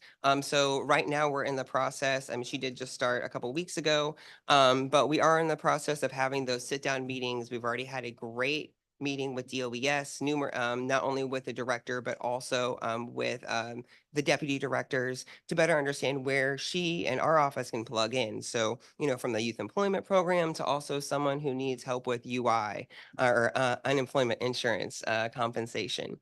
So really being a navigator, also making sure we're making long-term investments and being strategic. And what that means to me and the testimony from Ms. Ellis is leading to is the trans workforce program. The trans workforce program currently has 3 different grantees, and they're of the community and they're doing great work. It's a historic program, and I'm really proud to bring on Monroe, who's from community, who can, really help these organizations, DOES, who is now a new partner with it, and DHS, because that's where it was founded and they provide the wraparound services to really just make things work. And sorry, I can talk and brag a lot about. No, I know. Actually, I'm loving it. Do you Let's feel go like more there's rounds. gonna be, yeah, we can. We're here. Do you think there'll be a way to measure impact? I know you love data. Yeah, absolutely. So there's numerous ways. A few of our key performance indicators, particularly for outreach and particularly for workforce, relates to referrals as well as relates to, creating that resource guide, identifying all of the different resources that are available, being in those spaces. So, whether us partnering with events or creating events, being in those spaces. Tracking that information is, not difficult. It's something that our office does under the guidance and leadership of MoCA. We're able to track this data points, and that's one of the things that we've been doing with housing, and we're looking to replicate with workforce. Wonderful. Thank you. Yeah. And you just mentioned the work that you did to help Smile secure some grant funding. So can you talk more about the role you play in assisting community orgs to secure grant funding? How do you Yes, do it? absolutely. So this past fiscal year, we were also able to onboard George Garcia, who is our grants and partnership specialist. And with that, we've been able to create more streamlined process for our grantees. We did a lot of events to get new partnerships in. I don't have the data right in front of me, but it was a lot of new folks that applied for our grants. And that's because, we were able to relay, the mayor's priorities and what we're looking to fund. And with that, we've been able to create 2 new grant programs. So the Violence Prevention and Response Team program, as well as the Cultural Competency Training for Emergency Service Providers. So very proud. We have seen a lot of growth. And I'm really, really excited to see all of the different programs that we're going to continue to fund. I would love to talk about a couple programs. Go ahead. Joseph's House in your ward on Lanier. We partnered with them last year to do LGBTQ outreach, and they didn't just do it, in Adams Morgan. They were all over Ward 1, and they were able to connect people directly to all of the different services from our office, but also DHS. And as Joseph's House is a small organization. They have capacity. They're looking to build capacity. And this was a great partnership because not only we're not just giving them money, we want to hear from them. What can we do to, better your organization? What other funding opportunities are there for you? So I'm really proud that George is continuing to, offer more funding solutions, but I'm also able to hear from George or a housing specialist what's going on immediately and then relay those things to DHS, DC Health, really being able to build that partnership and trust with these community members. And whenever we give a grant, it isn't just a transactional, like we want to be involved. And especially because a part of our legislative authority is to add capacity, not just being a grant authority.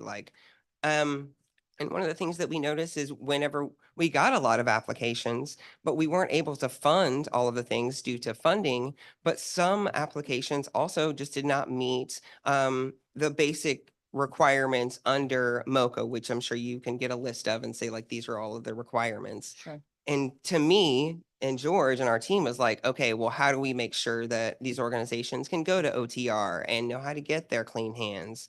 So adding capacity, making those connections, and getting some organizations, administrative, being able to do with, being able to properly do business with DC government. You've talked a lot about how you in the office try to meet people where they are, through that outreach across the city. So this is kind of a weird question coming from the Ward 1 council member, but do you feel like there are more resources in Ward 1 than there are in some other places? We've heard this a bit, and I wonder, A, if you think it's true, and B, perhaps there are historic reasons for that with the number of organizations located in the ward or even the prior council members' advocacy. Yeah. So I assume you're related to just to LGBTQ. So we could pull the demographic of where all of our partners as well as all of our grantees are located. And, we were very strategic to make sure we were making investments in east of the river. I will just say the community is about equal in terms of living all across the city. For our LGBTQ plus community, about 13 to 16%. So, that's Ward 7, that's Ward 8, that's Ward 6, that's, Ward 1. In terms of resources, LGBTQ space, there are more, I would say, because of historical factors. And I'm really proud of spaces like As You Are Bar, who are returning queer spaces back to Ward 6. I'm really proud of Cass and Amber, who are looking to return a Black LGBTQ plus space still Ward 6, but on 8th Street. And yeah, I think, we do have, kind of a corridor of LGBTQ nightlife establishments, and we're excited. We have a few more in the pipeline. We opened up, I believe, 4 or 5 this past year. And, we are well on our way to creating more dedicated space. And our office engages with these folks, making sure that, the OTRs of the world know that we're here to help them. And we're really, really proud of where we are, and we're excited to see what's coming down the pipeline. Thank you. Before I turn to my colleague, just one quick follow-up. You mentioned the cultural competency training for first responders. Is that the $30,000? It is. Okay. It is. Okay, great. I will now turn to Councilmember Parker. These hearings are more fun than some other, These as in the Committee on Public Works and yes, Operations? your hearings are more fun than Well, we some do other consider oversight. ourselves to be delightful. Yes. So I'm glad you're here. Yes, yes. Legislation. Last year, I introduced the Black Queer History Commission Act. One of the questions I have is whether or not your office can help do the reporting for this legislation if the committee saw fit to make that change. It is in our legislative authority to work with the mayor and DC Council as delegated. So we But you do will have work the with you as capacity. delegated. We have over 300 plus organizations, over $1 million grant budget. We are doing a lot of great work, and whatever is delegated to us, we'll continue You'll to get it done. Okay. And for those that are watching, the legislation seeks to document Black queer history in the District of Columbia, and for there to be a formal documentation that will live on at the DC archives, at the public library, and be accessible for district residents to learn from and enjoy. Going back to coordination, what work has your office done, particularly with DC Health, related to HIV diagnosis and treatment? Oh my gosh, yes. So I do want to give a shout out to the new director, as well as my direct contact, Clover Barnes from Hosta. Yes. We have also monthly and regular meetings. They are very much, we're very much interested in information sharing. They are able to provide resources, anywhere from STI to also partnering, and as well as DBH partnering with us to distribute Narcan. But we are able to be in the community and be a champion for those things. So whether that be, supporting them in connections such as the Mid-Atlantic Leather and providing DoxyPep with DC Health, like that's a great partnership. It's where the people are. It's where they're able to get the resources and messaging. To partnering with any and everything regarding HIV/AIDS. I mean, as you know, our community is most affected, particularly Black men who have sex with men. And we have done a lot to make sure that our community-based organizations whose target audience or whose affiliation, we can make that connection with DC Health, and we have made that connection. And in the oversight hearing with DC Health, they noted that numbers are trending in a positive direction, meaning going down, although I believe last year numbers went up.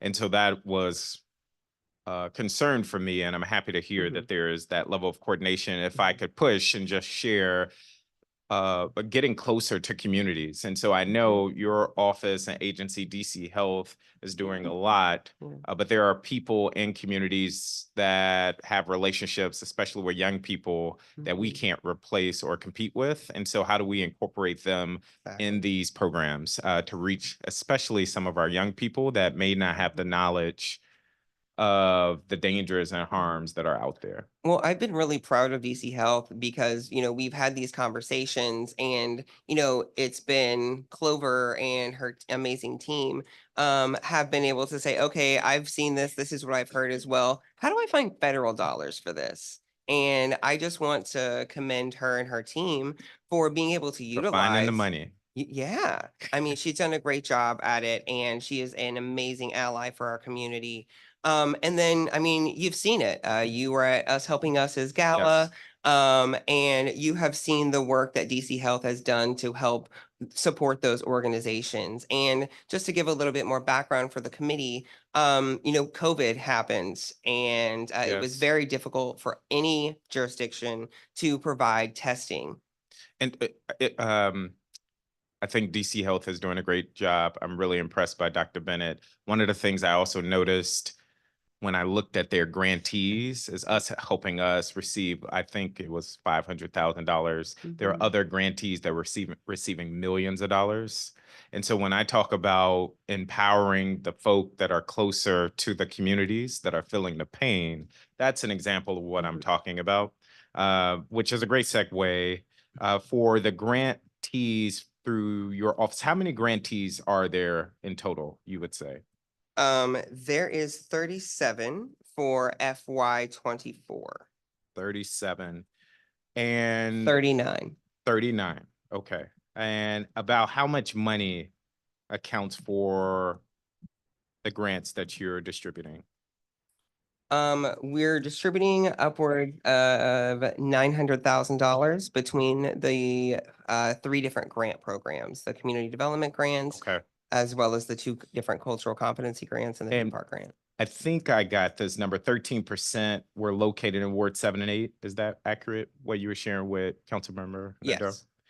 And I understand you may not have these data points and you may follow up, but I would like to know how many of those organizations are led by Black LGBTQ community members and how many of those organizations are led by trans LGBTQ community members particularly.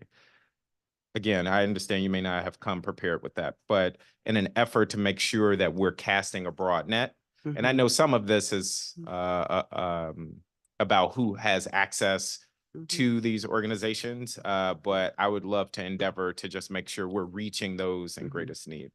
You also talked about the violence interruption program, which was the first I'm hearing about it. So can you share more about that program? Yes, so we have the Violence Prevention and Response Team, which is a grant program that we have. It is to really enhance what we've already been doing, which was having monthly meetings to better connect resources to folks who were survivors of hate bias incidents and crimes. To give a historical perspective, monthly, we have been meeting with our public safety agencies. We have expanded that to include OUC as well as the federal attorney general and our Nice. local attorney general. This sounds like a whole of government approach.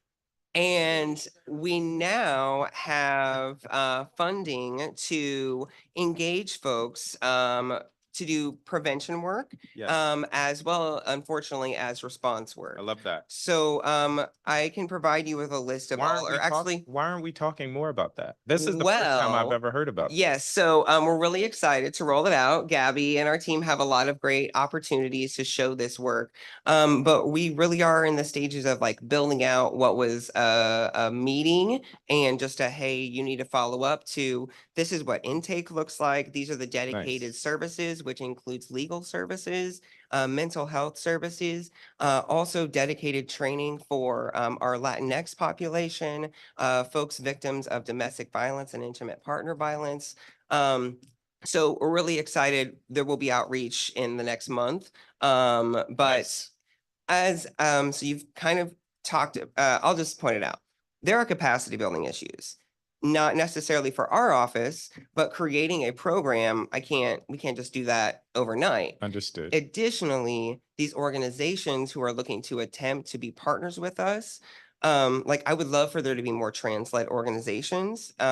How do we get there? It can't just be, we can't lower our standards to Understood. do, to give grants, but we can work with folks like DC Health who have been able to find larger organizations who could partner, who they could potentially be fiscal sponsors or fiscal agent relationships to get that funding out to smaller organizations that are trans-led. And I would say, I know it was in your Black To History. that point is well taken. I also think there's opportunities where we can take some of the lift and burden off of these organizations, whether it's office management, whether it's reporting and grant writing. Those are things that if I'm in the trenches doing the work, maybe I don't have the time or the know-how how to produce a 200-page grant to be competitive. And that might be something that your office can outsource to really empower people that need it most. So I hear you, like, let's not lower the standards, but I do worry sometimes that the standards are they have baked in inequities. Absolutely. Because some communities and folk have resources, know-how, access that others just simply don't have. 100%. And that's why I'm really proud that we have George, who provides hours and hours of technical assistance to make sure that folks, are eligible, but also once they do become partners, we have folks that are doing work for seniors or folks that are doing work in the trenches, and it's hard to do a report. So, we want to make sure that, we have a template, and we have gotten that work and guidance from MOCA to provide folks a template for things to make things more streamlined. I have heard from the community, there has been a little bit more of a burden for our community development grants in general. That's what was Yes. mentioned. And it's taxpayer dollars. We have to do diligence, especially in our community, to add to our credibility. So it's not just us giving money, but for our community to also continue to fund us. Yes. And one thing, if you're a grantee of ours, these people are proud that they're a grantee of ours, and they go out and tell the community. And I hope that they utilize the work that we're able to fund to then get more donors and more eyes and attention. And so, we want to work with them. You'll see press releases coming out about we got awarded this, or, messages, because they're proud of this work and they're proud to get this funding out. Maybe that's something we could fund in this year's budget, is even if it's not in your office, but folk that can help build the capacity of these organizations and individuals so that they can have access to these grants. So, Councilmember, it's not just our agency. I know. It's a lot of agencies, and you'll hear it. You'll hear it from, and there's also funding in those agencies that folks have identified. So, yes, and I Yeah. think we need to be a partner here to determine. Alti, we had a grantee whose program was to build capacity, and it's like they didn't have the capacity to build that program, to build capacity. And like that's a failure on like everybody. That's right. That's right. Okay. More to come on that. World Pride. It's coming to the district. Yeah. Can you speak to your office's work with the powers to be and your efforts to support World Pride in 2025? Yeah, like pretty much everything, we are the community arm, and we refer issues and build coalitions to get big things and small things done. So with that being said, we were the first folks who were notified whenever we received the bid. We helped organize a lot of government partners to be in supportive of it. Sorry to interrupt, but when you say you are the community arm, what do you mean by that? Yeah, so we're the ones that are in community attending these meetings, building advocacy programs. Really, we're with the community. So sorry, you got me there. And so whenever we are looking to amp up for World Pride, we are not the funding organization. Mhm. We don't do economic development, but we do know, quite a few agencies led by a wonderful deputy mayor who can and do deliver economic funding and partnership. So from the event itself to also helping with businesses do work here. And then the same thing, partnering, essentially, we partner and facilitate, especially with the deputy mayors and the different clusters.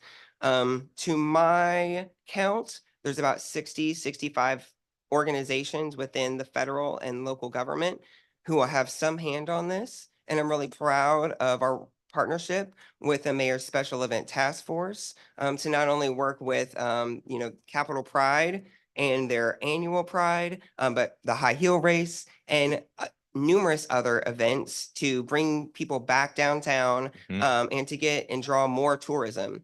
And we're really excited for not just our partnerships with DimPed and DimWA, but also Events DC and Destination DC. It's an all hands on deck, and we're proud, like everything big and small, to be a facilitator and a funnel from the community to the agencies. I am over time, but Councilwoman Nadeau said I can go over. I'm going to take maybe one more minute here. What support, if any, do you need from this committee and or the council as we ramp up towards World Pride? We need to bring folks back downtown. Like, we need support from you all. That's like from our office, from MoCA, from Mayor Maria Bowser. Like, we need your support. Obviously, the biggest things that our office and our community can do is we have a lot of folks interested in the housing space, and we have a lot of folks interested in the event space. So how do we bring and host large of events, and how do we create housing downtown?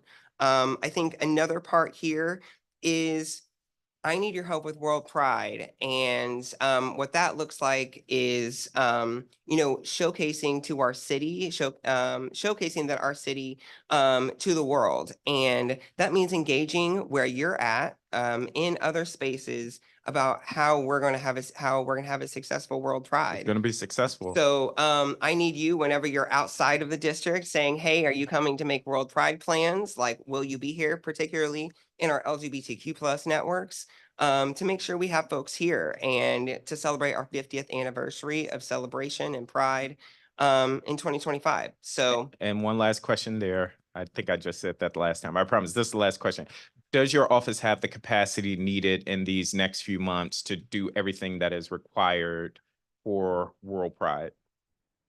yes, we also have a lot of support from our advisory committee board, which I'm very excited to say in a few weeks will be fully staffed at 25 members. Nice. And then, yes, relying on our entire network that we have built from prepping up our grantees so they know that wherever they're able to plug in, our businesses, making sure they're able to plug in. So yes, we have the tools and supports we need to deliver a stunning World Pride that will never be forgot. Awesome. Thank you. I love it. Stunning. See, we are a cool committee. We have adjectives like stunning in our testimony. Director, thank you. So my spidey sense went up a little bit because you mentioned the Special Events Task Force, which is like one of my white whales, I'm not gonna lie. Anyway, okay. So can you talk more about the role that your office has with the Special Events Task Force? And is it the same? Are there the same sort of obligations that other organizations have when they're putting on events and have to pay for things and such like that?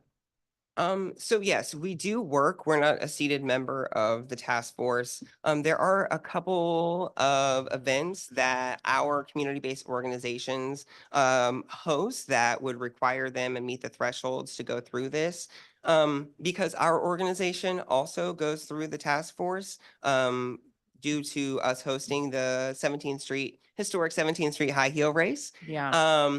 We do have that experience of being on both sides and being able to say like, hey, here's the better connection, really similar to all the other agencies, being able to relate to them, the importance of this event, but also troubleshooting if people are having issues. There is what I think, it was an all hands on deck team for the high heel race. And so from my experience, everyone was really engaging and looking to work with us. And then, DC and the mayor see a value in hosting large events that bring economic stimulus to the city. So making sure that they're able to support organizations like CPA whenever they do, or Capital Pride Alliance, whenever they do go to present for 2024 or 2025, they're not, restrictive, but they're like, how do we maximize this? How do we work with you to make this impactful? On the other side of that, I think you kind of referenced the special events relief fund. That's absolutely something that we're a huge champion of. I do know that Capital Pride Alliance has received that. We have been proud to work with them, but we work with numerous other agencies, and we're really excited to work with several of our grantees who would fit into this application process as well, to host events and to get people back downtown. Any idea how much it costs to do the high heel race? I can get you the exact numbers. We've been working, I know you know this from some other roles you've played in government, but we've been working on the 18th Street closure and thinking through how we can have better technology to make it easier to close the streets, which then lower the costs because you're not relying as much on overtime. Mhm. So we, through an OP grant, the Adams Morgan bid, purchased these barriers, secure barriers that the government now owns, Mhm. that you can pop up instead of a vehicle, for example, right? Yeah, And they yeah. just close the street. So that in the end can end up saving a lot of money for different organizations. Of Mhm. course, now that we own them, there's a lot of questions about who's going to store them and when they'll get deployed and what the ground rules are for that, which if you're interested, we're working on a thing. So, okay. But I ask because I think the high heel race is actually a really good example of Mhm. it's a pedestrian road closure, Yeah, right? yeah. You don't have, are there bands these days? Is there a musical performance? It's just really. Yes, Okay. there is. So there's a yes, lot the going 80 on. different drummers. Yeah, yeah, Fear okay. Squad. Yeah. Yeah. But it's a short event. It's a small geographic area, and yet it probably still cranks out a lot of overtime in a way that makes it harder to do. So while the relief fund is critical to ensuring organizations can do these events, it'd be great if we could lower the bottom line a little bit. So I would say yes, and um, as you know, like my background in pedestrian safety, getting folks into the streets. It's really about creating community, but also an economic stimulus. Mm-hmm. I will be honest with you. I agree with the special event task force recommendations of not utilizing the barriers for the high heel race. As you know, we work in partnership with all the MOCA offices, so was familiar with the barriers, especially being a former ANC commissioner for 18th Street. Really excited to see something new. And um, for our community specifically, and as Reverend Bowen previously talked about, unfortunately, there still is hate in the world. And my concern specifically with those barriers is that if someone they would not be as safe. And we are a targeted community. And I think that there's absolutely an opportunity here for us to build on something and find a sustainable solution, which I'm dedicated to being a champion for, and I know that the mayor is as well. And I agree, we are a targeted community, and the last thing I would want is for an F-150 to get through. Like just a regular vehicles are getting larger.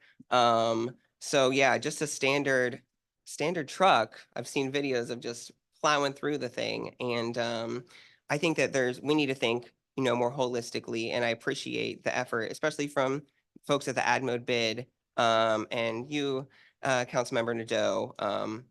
Yeah, so I'm there with you. And I know that there are other agencies that utilize, or other organizations that utilize the Special Event Relief Fund that would love, I mean, I think we're all trying to answer this question, but would love to see that additional layer of protection and help delineate that cost. Sure. Maybe we can sidebar on this because I want to make sure that we go through some myths and facts about the barriers and just, um, certainly we want to make sure there's additional layers of protection for particularly vulnerable populations, but anything that meets the standard is going to meet the standard. Yeah. Right. Yeah, So yeah. they're not going to approve that for one pedestrian closure and not another if it's the Mhm. same size and meets the same specs, because either it's safe or it's not. And so that is one of the things that we've been really I think intentional about. So we'll talk to you more.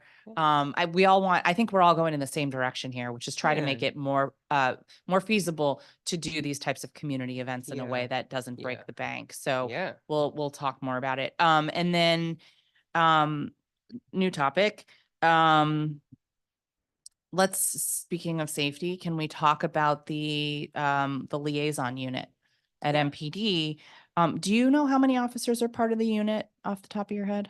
They did just have new leadership change, but Okay. I believe that there's 3 that are specifically to the LGBTQ community.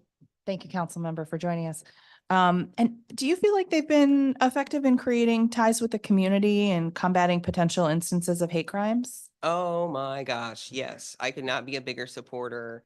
And not just me, but there are community members who will say and or do something against MPD, this administration, who can call these folks and in a time of need, and know that they're going to be heard and have resources for them. Not only that, but like folks engaging in sex work, they're able to be that safe person that they talk to. They are in spaces where other folks are not. I cannot speak more highly of the glue of the gay and lesbian unit at MPD. Protests, they're at protests. I mean, talking to the people, there with the people. Oh, yeah. And I think I'm good on that. Hold on, let me just make sure.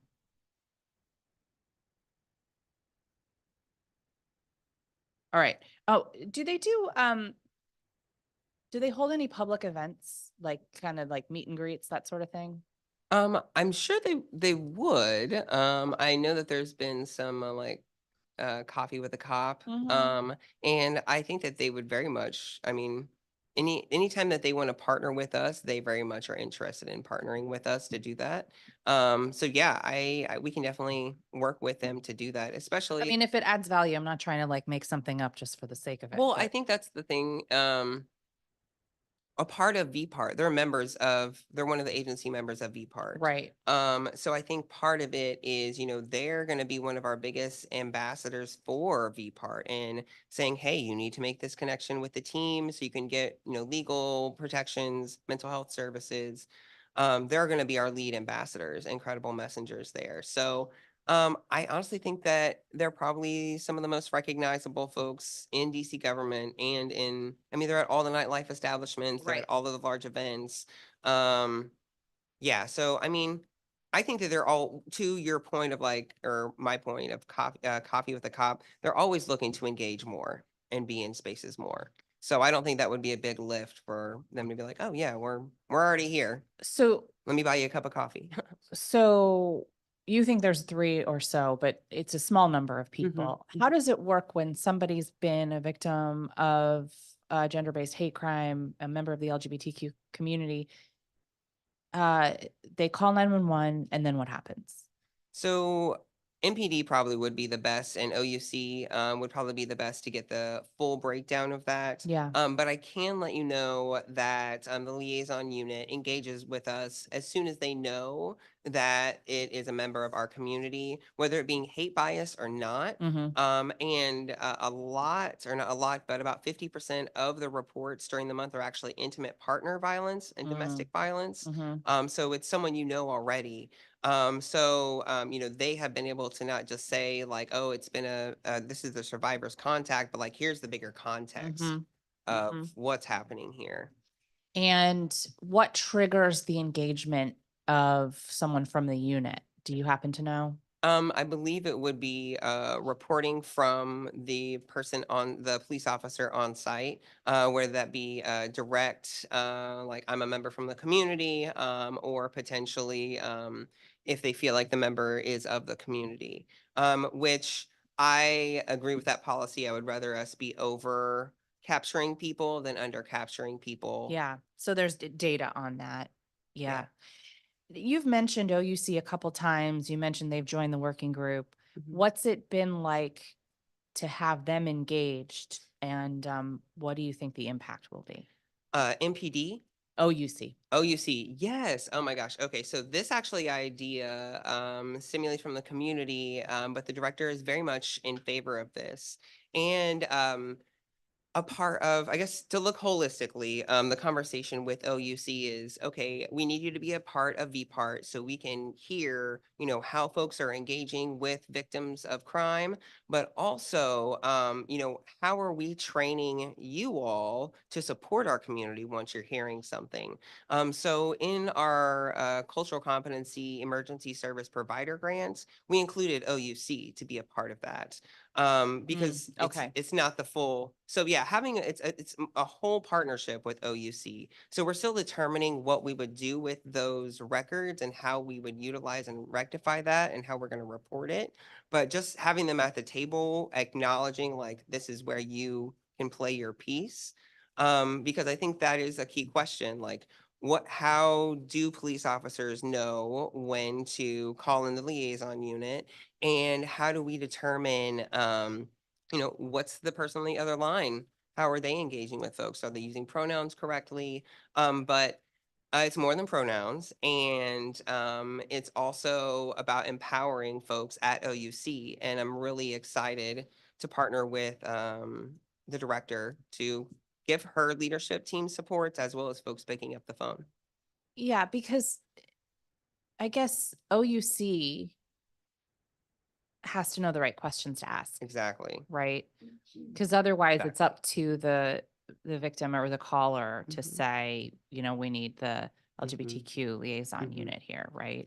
And I think with this type of coordination, that's like one of the things that we can either reinforce as a structure and or create as a structure. Sure, So sure. the technical assistance piece. Yeah, and I do think also that as that gets built out at OUC, we're going to Mhm. have to monitor whether that creates more calls for service for the liaison unit Mhm. and whether or not it's adequately staffed. I will say that's something that we are thinking about in terms of VPART is because we know we know that there's underreporting for everything. Sure. And how do we make sure that folks are calling 911 and reaching out to VPART, not just reaching out to VPART? Oh, yeah. Okay. And we want to make sure that things are recorded and that we have data through this, and it can't just be through our grants program. We need to make sure that things are reported, especially, through the legal system. I mean, There there's, is, I have a bill that would actually separate some of the dispatch out so that FEMS is doing their own Mhm. dispatch and response.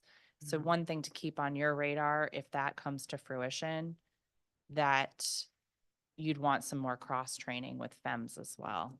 So, definitely good. The other three agencies a part of the VPART grant, or not VPART, the Cultural Competency Grant, includes HCMA, FEMS, and MPD. Right. So we're makes also sense. providing this training in partnership with FEMS, MPD, and HCMA. Great. So it's there. Very good. Does your office have much engagement with some of our street outreach workers? So, and let me give you some specifics. So, of course, there's the homeless street outreach team Mhm. under DHS. Mhm. There's the community response team under Department of Behavioral Health. And then in Ward 1, I have a grant for District Bridges that has a community navigator program that works right now in Columbia Heights Plaza, but is expanding to all the commercial corridors in Ward 1. And they're out providing supports to people who are either suffering from substance use disorder or Mhm. have other behavioral health issues that are out on the street. Mhm. the reason I ask is because I think some of what we've observed in Columbia Heights in particular is we definitely have some members of the trans community in particular who are grappling with that substance use disorder out on the street. Mhm. And I know that the team there works really hard for their cultural competency, but if we haven't made those connections yet, we should do that.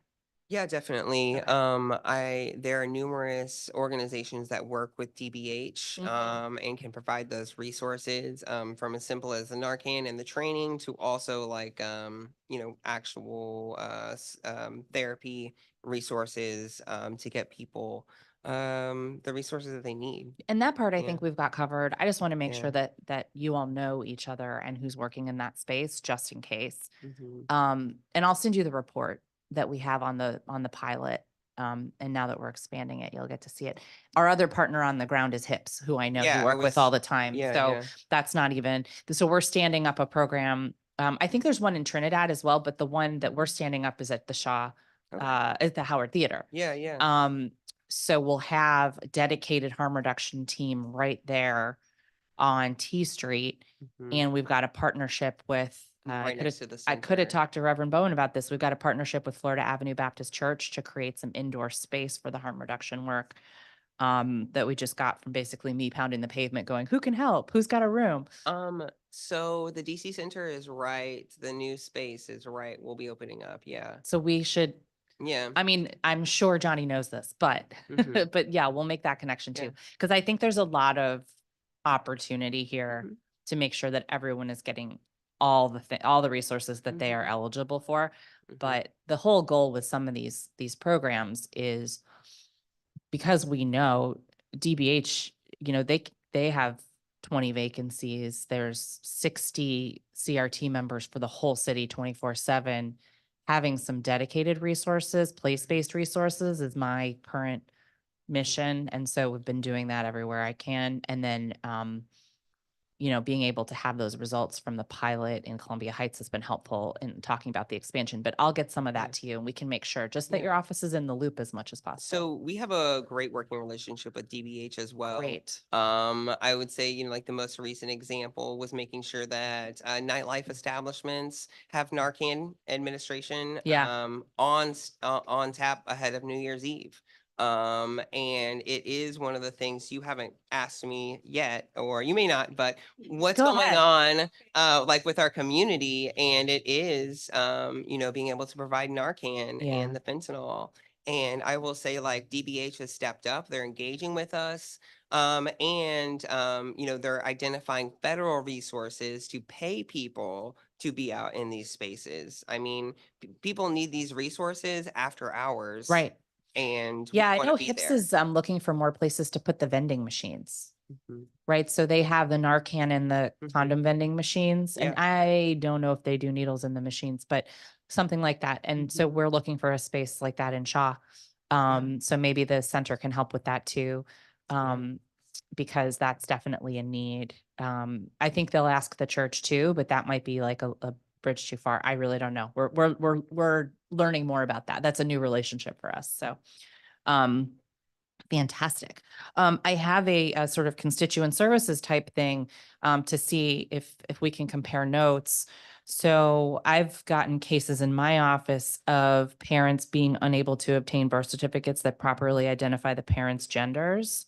And so, for instance, we had a family with two fathers. Mhm. And when they called Vital Records to get the birth certificate for their newly adopted child, they were told, well, you can just put one of your names on the mother line.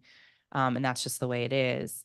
So that to me felt incorrect. So we are kind of running it down, but curious if you Yeah. get those questions, if you've had people with that challenge as well.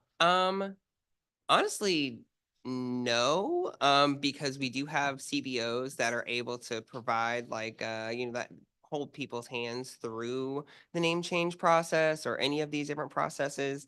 And then also, Vital Records is under DC Health, Right. which again has a great working relationship with the community. To me, that would be something that our office would follow up on with DC Health and be like, what happened here? That's exactly what we did. So Yeah. yeah. So Yeah. you don't have to, that you don't hear that a lot though. Yeah, I know. I mean, we are a leader in those spaces and, we have people that come to DC to change their name legally and get an ID. Correct. It to me sounded like somebody was confused. Yeah, yeah, But yeah.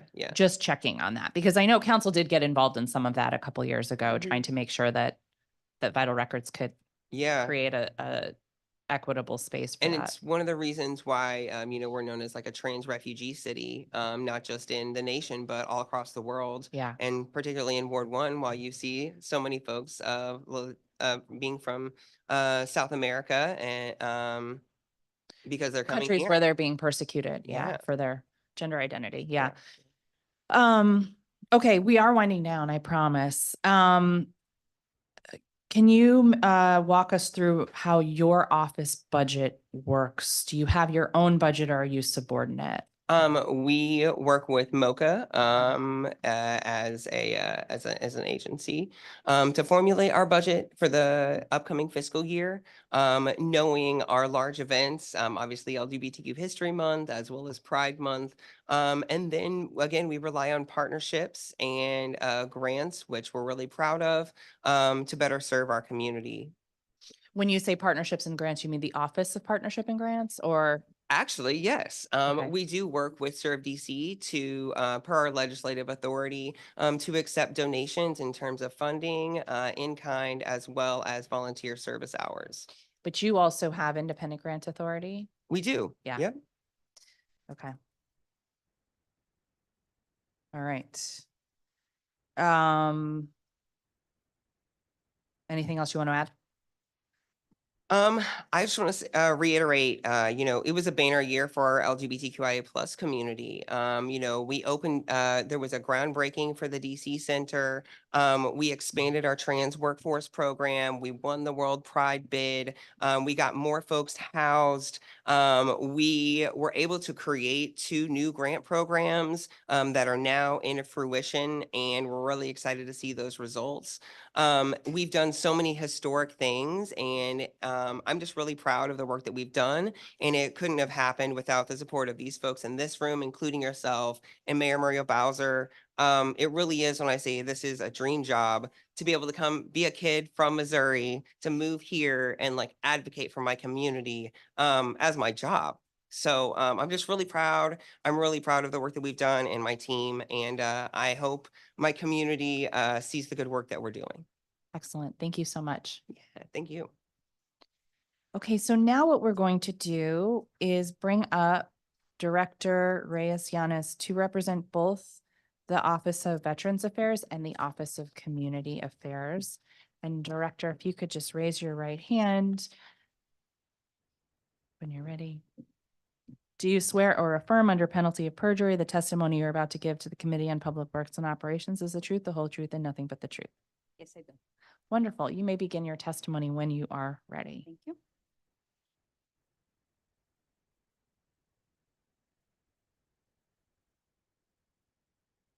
And I will start with the Mayor's Office on Community Affairs. Great.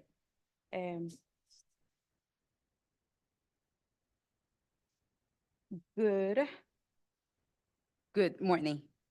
Chairwoman Nadeau, members and the staff of the Committee on Public Works and Operation. My name is Jackie Reyes Llanes, and I'm honored to serve as the Director of the Mayor's Office on Community Affairs, better known as MoCA, under the visionary leadership of Mayor Muriel Bowser. Thank you for this opportunity to testify on today regarding the performance of MoCA in fiscal year 2023. The Mayor's Office on Community Affairs houses 13 cultural and constituent-based offices that serve 700,000 residents in DC. These agencies are the advocates and the community contacts for residents and groups across the district. Several of the offices under my purview provide linguistic connection that helps to overcome cultural and language barriers, that all residents can enjoy the same services and support, no matter if they have been here for 5 minutes or 5 generations, as our Mayor Muriel Bowser always states. As the community's linked to the district's government, we act as the community voice in our government, in the government's actions and work. Our offices understands that through community and government connections, we can foster and develop meaningful relations for all that we serve. As these trustee messengers, our offices act as a hub to disperse information in a way that is cultural and sensitive and linguistic relevant to our communities.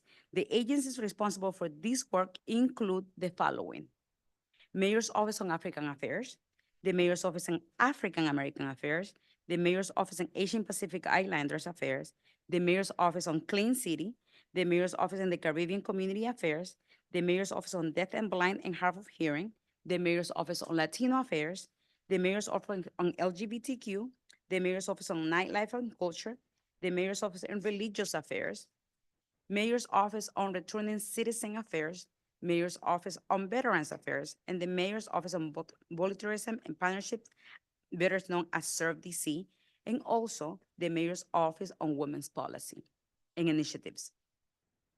Through these offices, we build upon partnerships to engage our community, disperse information regarding mayoral and administrative projects and initiatives, and provide engagement events that are culturally relevant for our communities. Our offices continue to connect constituents relevant to the information and critical resources and services. This is especially true as we bring back our downtown with more events and businesses. We like to remind every resident that DC is open and in person. We are ready to engage with visitors and residents who want to enjoy our amazing city. MOCA and its office regularly partner with district government agencies, host events, conduct outreach in all 8 wards to hear from, engage, and with community members who have accessibility issues or hesitation in coming to the government building. Our motto at MOCA is that we have to meet people where they are. Such engagement has kept us closely connected to ensure that constituent issues and concerns get addressed, appropriate resources are introduced, and issues that require immediate attention are handled properly. The connection also influences our programmatic efforts and strengthens our outreach to the community. I want to highlight some of the events and programs that MOCA led and participated in during the fiscal year 2023. Events in FY23 across the 14 MOCA offices, including mine, that's what I say, 14th. Directors and their staff hosted and participated 431 engagements with touching across roughly 50,000 constituents. While many of these events are community touchstones, like the 17th Street High Heel Race, the National Women Maternal Health Summit, others are initiatives like our hiring affairs and meet and greets all over 8 awards. I'm proud of our meet and greet as it was an opportunity for our 14 constituent offices plus other district agencies to be a venue that was in the community to meet our residents in a way that is accessible and easy for them. Along with not providing in-person engagement and services, our offices plan to develop culturally relevant programming that highlights the beauty and diversity of our residents. Every year, Moapia hosts the Diwali, the South Asian celebration of lights here in downtown DC. This event is widely celebrated by South Asian communities brought together for all races and culture for a diverse and inclusive event. In celebration of multiculturalism and sports, the Mayor's Office on African Affairs hosted the 3rd annual DC Community Soccer Tournament that brings in people across cultures and races from an all-day tournament that encourage residents to meet and have fun. These are just a few examples of engagement that continue to help to our communities and display the wonderful cultures of people. And Mayor Bowser knows that through our investments, we can continue the diverse communities. In grants, in FY23, Mayor Bowser invested $5.7 million in grant funding to support community culture job-based programs for residents all 8 wards, 125 nonprofits-based organizations, and supply more than 100 programs that targeted culture and communities across the district.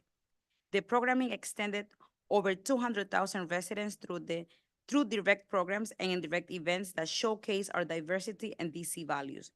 One of the biggest highlights this year was our grantee from Whitman Walker, who received a community development grant through the Mayor's Office on LGBTQ. Through this partnership, Whitman Walker was able to support their monkeypox virus outbreak emergency response and provided multidisciplinary emergency response to respond the MPX box and the LGBT community.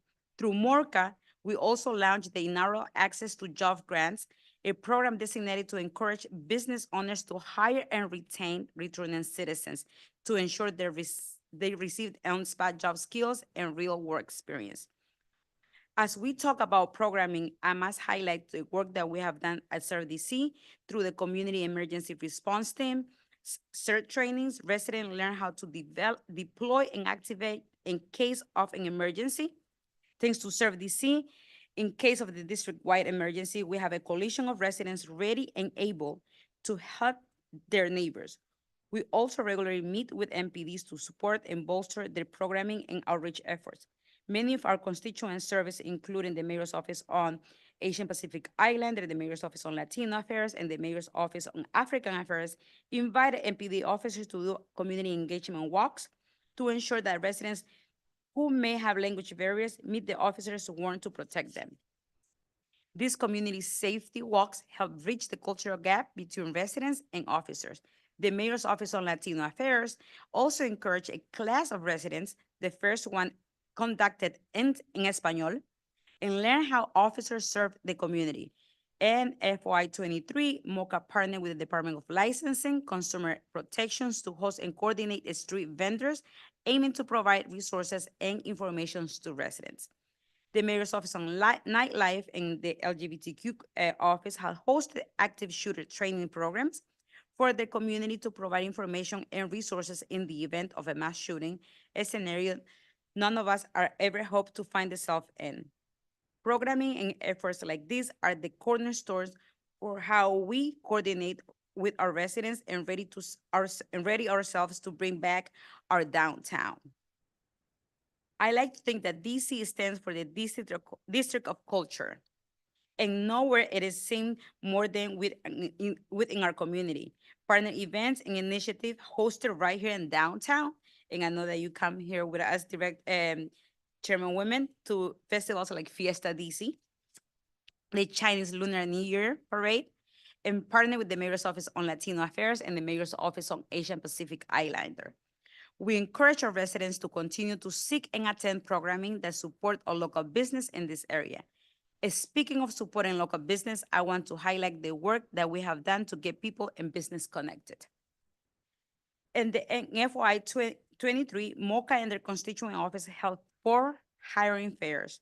2 were specific in Ward 2 and Ward 8, and 2 through our constituent office and the Mayor's Office on Latino Affairs and the Mayor's Office of Deaf, Blind, and Hard of Hearing residents. Residents were elated that opportunities for growth and development were attainable in the community. Employers were happy that a central venue was available to meet and greet prospective workers outside the electronic resumes. We intend to expand these hiring fairs to develop intergovernmental and private partnerships to ensure that all residents can get their fair shot. We expanded access to job grants, and we were able to select 3 grantees and retain 1 from the FY23 grant period for the amount of $200,000. It's slated to be dispersed throughout these grants in the fiscal year, and hope that we provide returning citizens a pathways to the middle class. We are proud for our efforts to serve our community by providing cultural relevant programming and advocacy, and providing residents resources and pathways to progress. We understand no more than ever that we as a city need to come together and work in office, in person, to bring back our downtown and thrive. We will continue to disperse our colleagues' messages and partner with all of our agencies to ensure that our residents get the services and support that they deserve. I want to thank you, all of my Mayor's Office and Community Affairs directors, and every single staff for their commitment and passion, as my core team here present, who work across the district and ensure the community voices are heard as one culture, as the culture is celebrated. For the Mayor's Office on Community Affairs, serving or partnering with our community is an honor, a privilege that we do not take lightly. The impactful work that of our offices, events, and programs, as I mentioned today, only scratches the surface of the work that it takes place across all 8 wards. We are committed to serving the constituents of the District of Columbia by removing cultural and linguistic barriers constituents may encounter accessing our services and resources. The partnership that we build between our offices and the District of Constituents serves as a critical role in making our government actions more responsive to the immediate needs of all Washingtonians. What makes us so proud to be the director of the Mayor's Office on Community Affairs is that the Mayor Bowser voice is heard in the language that people know and is said in a way that is culturally appropriate for them. Touch points like campusing communities and our hosting cultural events ensure that we respect the diversity and heritage of our constituents. We're always ready to answer and serve our district. Whatever the call or the difficult of the task, as Mayor Bowser said, the Mayor Office on Community Affairs is her eyes and ears. They serve as the heartbeat of our great city, and the best way to reach is through them. In closing, I want to thank you, Mayor Muriel Bowser, for the leadership and the opportunity to serve in this capacity. It is an honor to serve my neighbors in this beautiful city in such a direct way. I also want to thank you, Councilmember Nadeau, and your colleagues and your staff members for the opportunity to share our work in the Mayor's Office on Community Affairs. Thank all for this opportunity to testify. I welcome any questions from the committee, and I invite anyone who might be interested in contacting our office. You can do so by calling us at 202-442-8150 or emailing us at communityaffairs@dc.gov or visiting us online as Community Affairs. Thank you Thank very you. much for your Mil testimony. gracias. I do want to start off with some procedural things. So for you, I know you know, but for members of the public, each committee prepares what we call pre-hearing questions Yes. for government agencies. We do that in December so that we can send them to government agencies so they have time to respond to them before our hearings. And the reason that we do that is because we like to then respond again to the questions, make those questions available to the public so that they can formulate their testimony, but really so that I can do a better job doing oversight. Now, we sent the questions over December 22nd, and unfortunately, we did not receive responses from MOCA until last night around 5 o'clock. Can you tell me what happened? Yes, Councilmember, my apologies. First, it's not a norm. Somehow I didn't get them, and I just going back on my emails. I'm like, as soon as I get it, I'm like, we're gonna get it, and we were getting all the answers as at the other offices that we have. So that, and I apologize, this will never happen again. Thank you. I really do Yes. look forward to resolving that so Yes. that we can continue our strong partnership. Yes. Okay, very good. So we're going to do our best. Will do. And we tried to sort of on the fly today. I'm sure it looked seamless to the public, but anyway, so I know that at least one of your pre-hearing responses related to MOCA's budget, you indicated that EOM is better suited to respond to those questions. Can you walk me through why we can't do that here? So we have we fall under a budget chapter that is all through EOM, and we have different offices, and we fall under that office. So that is the reason why, and the Chief of Staff, Parker, will testify on that upcoming. So you don't track the expenditures for your office? So I do have like a list of everything that I order, you know, but it's also, it's through only one person that has a P card that will be tracking all of that. And that's somebody in EOM? Yes, under Chief of Staff Parker, and she will testify on that.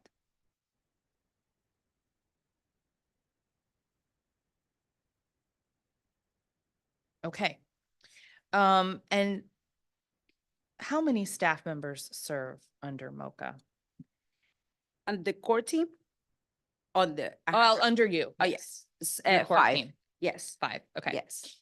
And how does your office work with community organizations that residents might be most familiar with, such as ANCs and other advisory boards? Yes, we'll do it through our individual offices, like, for the ones that are falling under our preview. So that's how we have that connection. And can you talk about, obviously you got into this in your testimony, but highlight once again some of the major activities carried out during FY '23 and the accomplishments you're most proud of. Yes, so I feel very proud of all of our work. We have done a good job on having a goal-oriented. So we have, for our main signature events that we had last year, we started with Emancipation Parade, we started with a high heel race, Pride, that we are very involved, and also maternal health. And we are very intentional on having heat maps from last year. So we are all across the city. So that's what has been one of my biggest accomplishment as director of the mayor's office on community affairs, that everybody, it's all over the place. And to your questions, how do you feel that we have in Ward 1 that we have most, but how are we like having heat maps? And that is gonna lay out more work where we are. Do you already have a sense of where we need to be doing more? Which parts of the city? So if you see our heat maps, it will be in Ward 2 and 3. Ward 2 because it's downtown. Right. But Ward 3, we don't have many organizations. But Ward 3 has less, and we have UDC. So it's saying like, but at Ward 8 and 7 and 8, we have been concentrating a lot of our efforts there. Great. And Ward 5. How do you measure the success of the events that your team is putting on, and whether or not your outreach efforts are reaching the communities you're trying to reach? By the people that are coming. So we have as soon as we have email blasts, text messages, our events are very well attended. Up to, we don't have an event even for our hiring fairs. We have the least 200 people. So, and in Ward 7 and 8. So the measure is by the people that comes into our event. And when they're attending you, do you gather information about the attendees, or you do it based just like the number of people coming? So we do Eventbrite, but also we do, and then we check back how many people come in. Okay. And we have sign-in sheets. Are there any ongoing challenges or areas where the committee can provide support? I think that we have the resources needed. Okay. And I think we work very well with David and yourself. Yeah. Any updates on the cultural designations you were working on, like Little El Salvador? Yes, so this is the second year. I think Director Perdomo is doing a third annual, and we are, he's very hands-on, as you can know that it's Director Perdomo is out in the communities doing walks, and also with El Pequeño Salvador, Okay. and working with our stakeholders in Mount Pleasant. Do you think there will be a formal designation at some point, or is it more just about honoring the culture through these gatherings?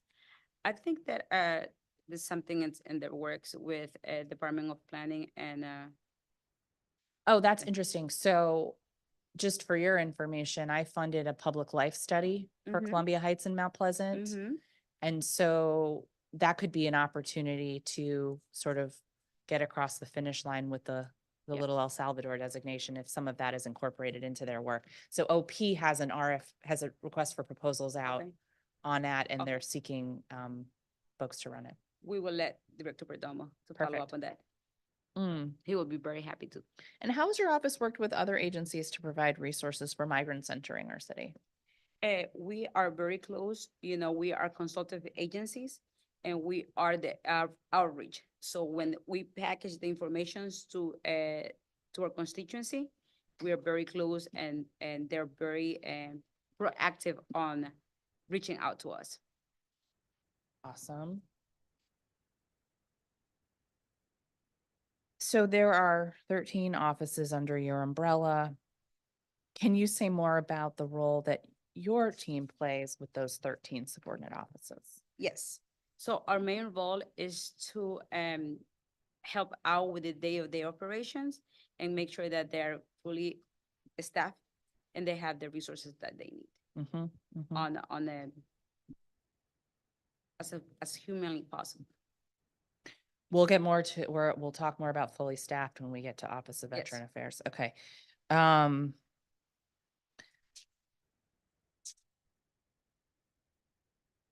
how many of the offices under your agency have independent budgets? Or And how many of them are just line items in your budget? I guess that's 13 that- minus 4. yes, Okay. How often does your agency communicate with your subordinate offices? on a weekly basis, we have one-on-ones and with all of the directors. So I had 600 meetings last year. 600? Yep. Okay, cool. Every week I meet with them. And then I have a director's huddle every Thursday.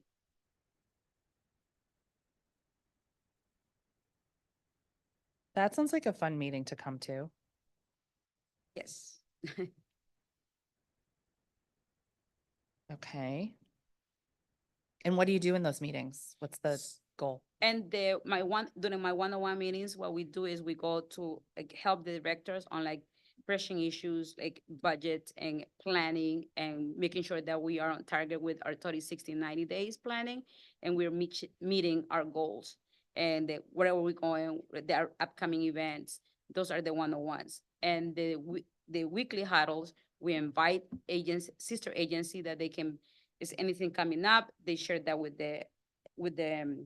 we are 14 directors, and also they do a check-in on their status on the office. Each office hosts that a director huddle, and they will showcase where they at on the matrix on their 30, 60, 90 days.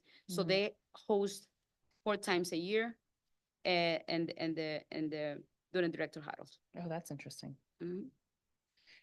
And what are the occasions for subordinate offices to reach out to your office for approval, review, et cetera? And versus how much do they just do on their own? So the directors they put their plan for the look ahead, so they have their initiatives. They put up their initiatives, so they are the ones who put their metrics on the mayor's priorities. So we are like downtown. So LGBTQ will put up their metrics, right? How many events that they want to have in downtown. We just have to make sure that they have all the resources that they do, and that is a check and balance. So they have the resources that they will need. Do they have a lot of autonomy? Yes, I do, because they know they're the experts in their communities.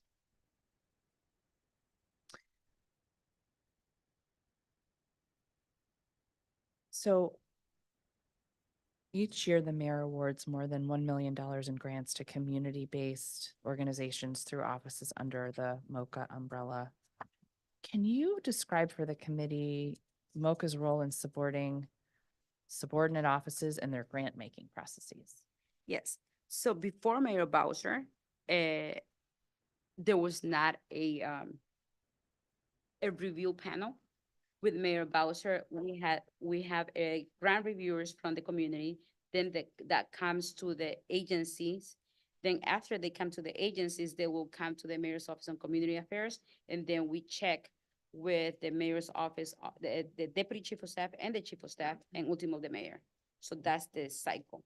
And then what we have for the grant processes, we have the RFA, they will have visitations twice a year. So it's a cycle, and we close it down by September 30, September 31st? Mhm. Is it 31st? September 30th. Mhm. So Oh, right. that's when the cycle closed. Okay. But we have a process very, very detailed. So is it a competitive process for the Yes. grants? Okay. Yes. And how much grant funding was distributed by these offices in FY '23? I have this here, Director. Great. Take your time. Yeah. So we have 1.6 altogether. And I Mhm. know I had the breakdown and where we had them. Okay.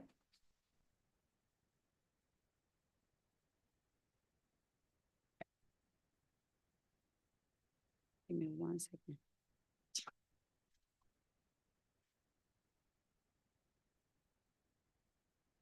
I will get back to you on that because I cannot find it right now. But Okay. can I get it back to you? Yeah. Okay. And then in addition, when you get back to me, would like to know how much funding is expected to be distributed in FY '24.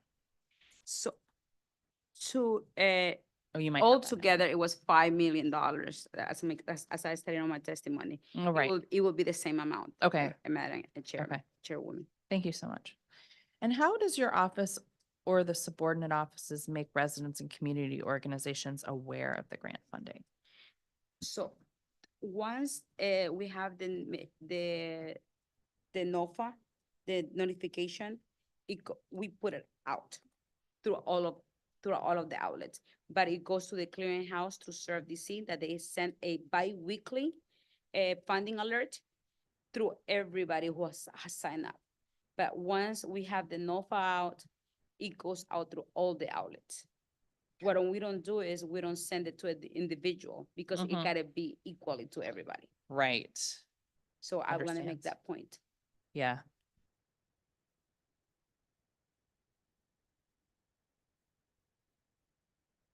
And does your office track the number of applicants and the diversity of the pool of applicants?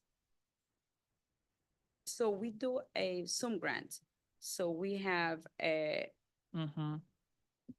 to answer your question is, if we track the diversity of, like for each individual office? Because they will go, Yeah. no, each individual office will have, the route, right? But some agencies, they have like, we have like multiple agencies that they go to Mayor's Office on Latino Affairs, Asian Pacific Islanders, and African Affairs.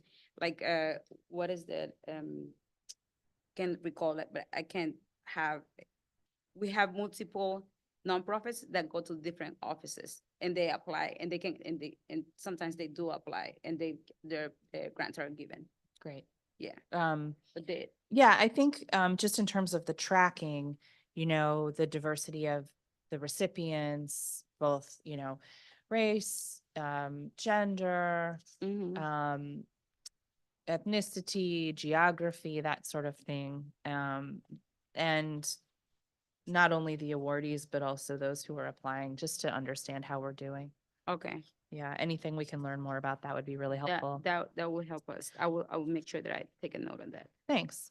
Yeah, and it just anecdotally then, I guess, do we see sort of the same applicants each year, or and what do we do to broaden the pool?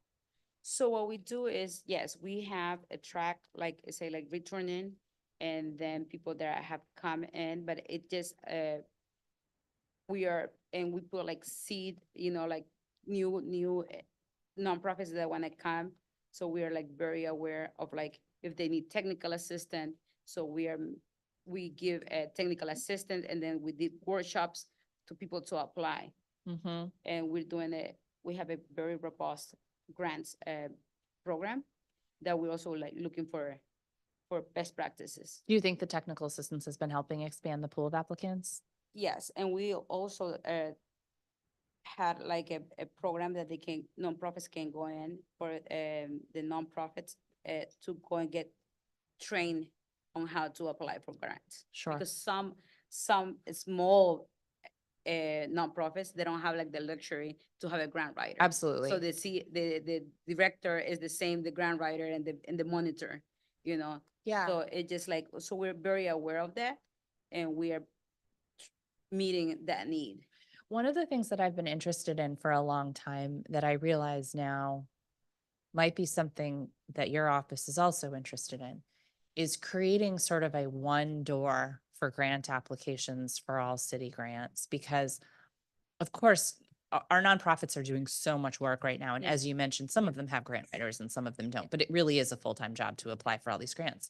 But let's say you're LAYC, just to use an example we're both very familiar Yeah. with. And you're applying for DHS funds, DBH funds, DOES, and every application is different. I imagine it like sort of like a common app application for college where you can say as an organization, these are all of the funds I want to be considered for, and here is all the information that I am providing about the organization. I'm only putting it out there, not because I need you to solve it, but because I would love all of us to be thinking about what that would look like and how that would have an impact on our organizations and also the applications that we get. Yeah. I know that there are other states that do this. Mm-hmm. The state I researched most in the past was Pennsylvania, and I think they call it like 1 PA or something. I have no doubt that there are a lot of technological hurdles to making that happen, but given that we also have oversight of Octo, I'm up for it. So I think we Yeah. should keep that conversation in the forefront. Yeah. That's something that I think could be a major improvement for so many of the people that we ask to Yeah. serve through our Yeah. grants. So I'm putting that Yeah. on the list for future That consideration is a for good us. one, Chairwoman, on how Oh, to make boy. that easier, make the one stop. Right, exactly. And I know we've done that for certain things Pennsylvania. like the, you know, You now. say the name of the program, Chairwoman? So I, in Pennsylvania, I think it's called 1 PA, but I would call it, like a common application, Okay. right, for grants. So we can come up with Yeah. come up with a cool name. Yeah. Mayor Bowser Yeah. presents. All right. Okay. So to wrap up, the last report we have available for your annual grants report is FY19. Do you have these annual grant reports available, uploaded that we could access? So I know that we have work on the last one, but we'll Yeah. get it because I know that we worked. And I know that we have it. Yeah. We just have to, matter of fact, to made it to the page. And then, get it Yeah, on the page. yes. Cause like, I'd love to have it too, but I also want the public to have it. Yes, So, okay. yes. Okay, great. So now we're going to turn to Veterans Affairs. How do you want to do this? Do you have testimony or you just want to do questions? I don't have yet the Okay. testimony. I'll owe it to you, Chairwoman. So, but I can't answer. I have the questions. Great. Okay, so for the public, we are segueing now to oversight of the Office of Veterans Affairs. Director Reyes Yanis will be testifying on behalf of the office. And I want to start by talking about the great work being done by our veteran service officers. Oh, and let me ask, will you be joined by anybody? Not right now. No, okay. All right. How many veteran service officers work at the Office of Veterans Affairs? So right now we have 5 employees. Okay, And I think I have the, do I have the chart here? and if you need a minute, since we Yeah. just switched to a different agency to Yeah. get organized, feel free. Give me 1 second. Oh, okay, so yes, we have 4, we have 4 staff. 4, okay. Is there a vacancy there then? Or is that just, that's the number 4? We are right now, we are currently looking for the director, Right, and the mayor will be making a decision within the next weeks. and then in terms of the veteran service officers, 4 is fully staffed? Yes. And can you walk us through the types of issues the veteran service officer handles? So they do have all the claims that they come in through the through their offices, and so they have, and I think that I have here 16. They have 116 veterans at sites that they did in FY23, 24 through date. 116 cases? Yes, Okay. So that's FY23 and FY24 to To date. date? to date. Yes. Okay.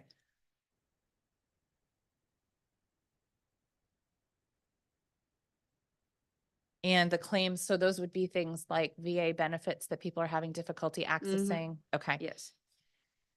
Has that Definitely. number gone up in recent years? So it has been gone up, and I know that they said here during the system file claims, it was over 200, resulting in 106 awards, totaling at $800,007.33 in compensations.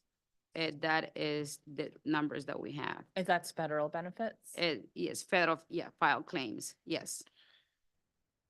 And how do veterans find out about the services the office provides? So the different ways, through our outreach efforts, and also there's a website and also our social media. But they have a newsletter, and the newsletter is over 70,000 people that wow. are registered. Okay. So I know that our previous director, they did a great job on the newsletter. It's one of the robustest newsletters that we have. That's great. Does the office also assist when veterans struggle to have their needs met by district agencies? Yes, just like any other mayor's office and community affairs director. So housing, human services, yes. the whole thing? Yes, an LGBTQ officer that Mhm. we have a Right. yes. Are there areas in which our committee can provide additional support or address barriers faced with district agencies?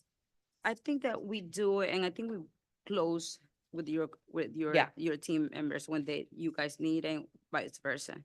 I know we had a little bit of a communication issue when we were doing some casework. So one of the things that we wanted to do was make sure we have a main point of contact for our office there, but also for the public. Yes. So because the contact us page is a little vague at the moment. So So when someone from the public needs to reach someone at the Office of Veterans Affairs, what should they do first? so is the phone number, and Yeah. and you can give me the phone number. Is the phone number and email address, and what I'm gonna also be doing, we have an email that is the office email, and then we and the court team, we can also have access to that, so we don't miss. Yeah, okay, good, because we're definitely hearing from vets that reach out to us that it's difficult to speak to a live person in the office, and that even after multiple voicemails, they don't always hear back. So if there is a staffing issue or something, Yes. my committee would very much like to be able to assist with that if there is sort of a budgetary need related to that, et cetera, so that people are getting that response. And then is there a tracking system like a constituent services or a CRM? Yes, so Okay. I will follow up on that. All of our MOCA offices, it should be like a live person answering the main numbers. Yeah. So I will follow up that, and if you have the constituent, Yeah. please let me know personally, and I will make sure that we are following up. Great, And- we'll find and- out if that's still an open case. Yes, please. Fantastic. So how do they track cases there? Do they use, They use a system. Yeah. I'll check it's it. different than, it's not like. Yes, it's a system that they use to track constituent service, and also we have Salesforce. So I will. That's check- what I was gonna yeah, ask. Do they do Salesforce Yes, also? yes, Okay. Yeah. And then I couldn't remember, Salesforce was on the tip of my tongue. Okay, and then if a vet can't get in touch with the office, should we send them to your Yes. office? Okay. And how long has the director position been vacant? 3 months. And we have 3 done- weeks, Yeah, September, October, November. 3 December, months. 4 months. 4 months, okay. Yes. And But you w- said you're very close to filling the position? Yes. Any idea when we'll see that nomination? Well, hopefully soon, Chairwoman. Okay.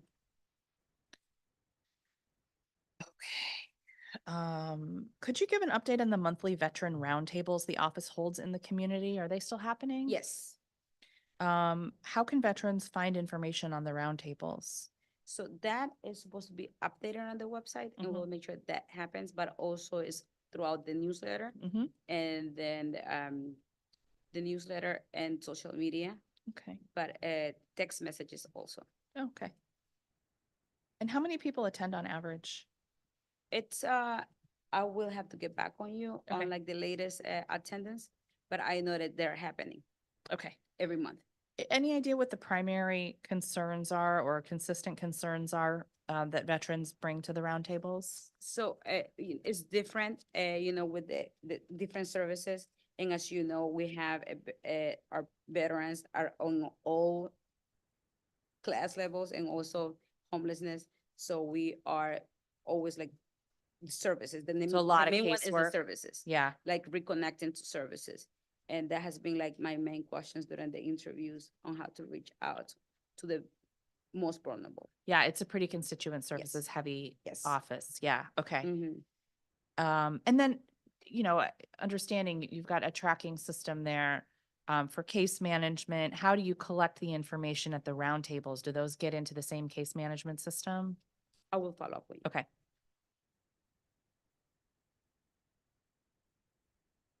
And how does the office work with local and federal agencies to support veterans in the district? So we have an office that have the legislative OPLA. Mhm. I mean, not OPLA, the mayor's office on legislative region. So they will let us know when we have those connections. They're very good about like. For the federal Yeah, for the government? federal government. Mhm. And we have an office that deals with it.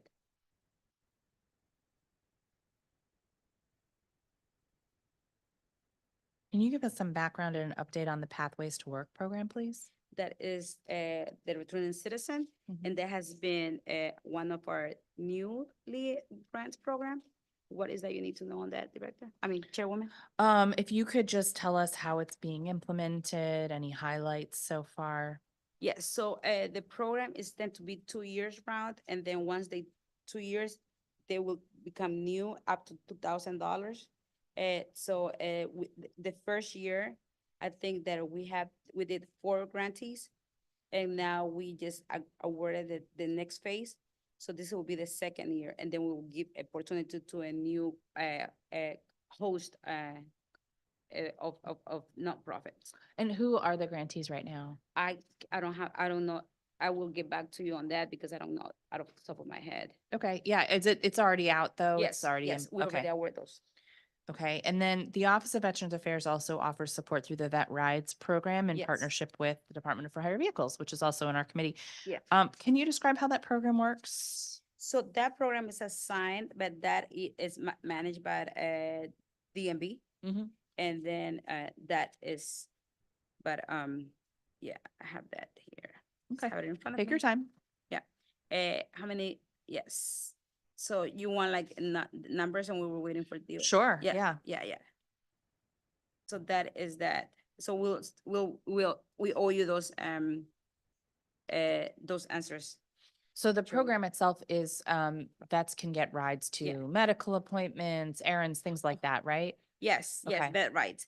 So let me see. Oh my God. Can't.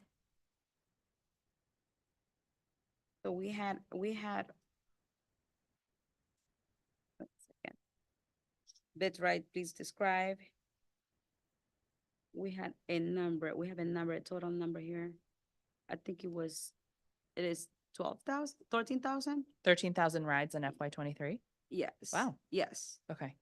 I know that the former director was really trying to tweak the program to make sure that it was serving as many people as possible. The right Yeah. amounts were offered each month. It's a cool program.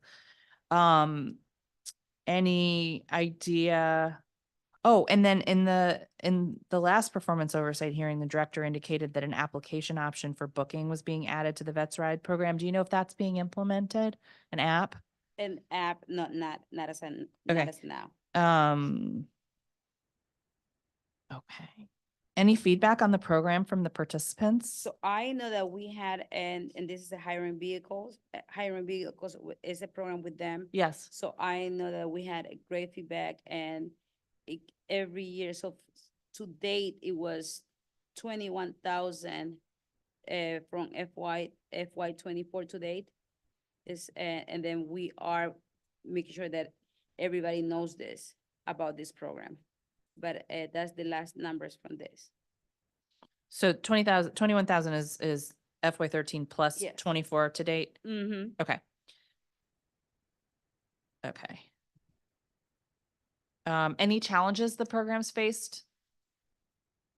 Not that I'm aware. Okay, you mentioned the LGBTQ plus coordinator. Mm-hmm. How long has the coordinator been on board? 2 years? Is it 2 years, Director? Yes, 2 years. And could you talk about some of the activities or outreach conducted by the coordinator in FY '23? Yeah, so I know that it's assigned once a month, Wednesdays, once a week to the LGBTQ, but also making sure that we are sensitive to the LGBTQ community, and they come, that person right now, it was promoted, so we actually trying to, filling out that position also. So is the director in this position, because the person who was that was promoted. to her, Promoted. yes. Okay, so it's a vacancy right Yes. now. Mhm. Okay. And is the process for hiring that in progress? Yes. Any idea? Any So once, finalists? once the director comes, I would like for the director to let's work on filling in that position. Okay, But we should also with the consultation of the director of LGBTQ. so is the application for the position open yet? It's open. yes, Okay, it's they open. just, you don't want to make any decisions. I Yes, got you. until- yeah. Okay. Any idea how much work that coordinator is going to be doing with housing or does with housing? It's a mix. It's a mix of outreach and housing. Okay. At the last performance oversight hearing, we discussed a needs assessment and a population study of LGBTQ plus veterans in the district across all 8 wards. Is there an update on that initiative? I know last we heard was that procurement had a statement of work and was looking for a vendor. Yes, so I think that we are, I know it was funded, so we just have to I have to get back on you, Chairwoman, Mhm. on the latest status on that. Okay. Okay, so the current vacancies are director and And the- then the LGBTQ outreach specialist. Is there another vacancy right now? Or is it just the 2? This the two. Okay. And then how long has the outreach specialist been vacant? I think it has been, once, that service coordinator left, we promoted 2 months, 2 months. 2 to the months, service- okay. Yes. And then are others on the team working to cover that role? Either at the LGBTQ affairs or veterans affairs? So we have a full staff at LGBTQ, and they have been doing a great job on filling in. But it's once a week they used to come to the LGBTQ office, but the outreach, the effort has not. We have not. Work has not it's not being done because Okay. of that. We have covered. Okay, I got you.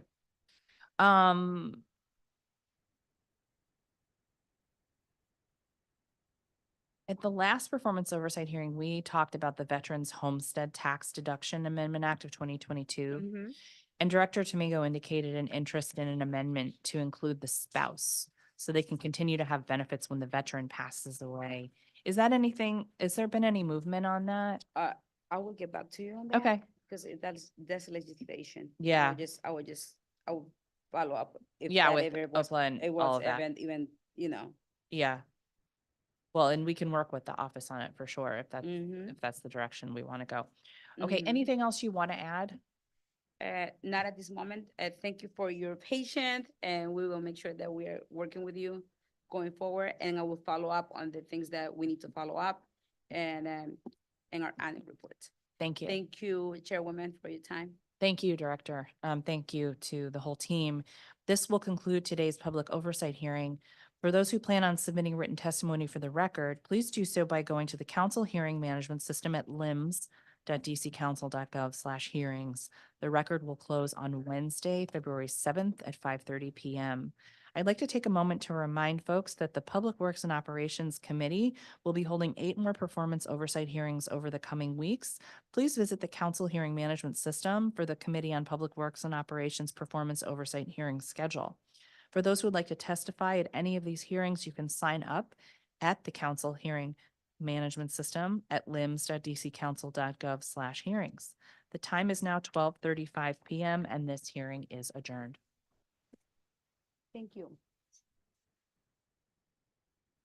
Oh, do you have DPW? be an all day. We have deals. Okay. Oh, okay. Awesome. Thank you.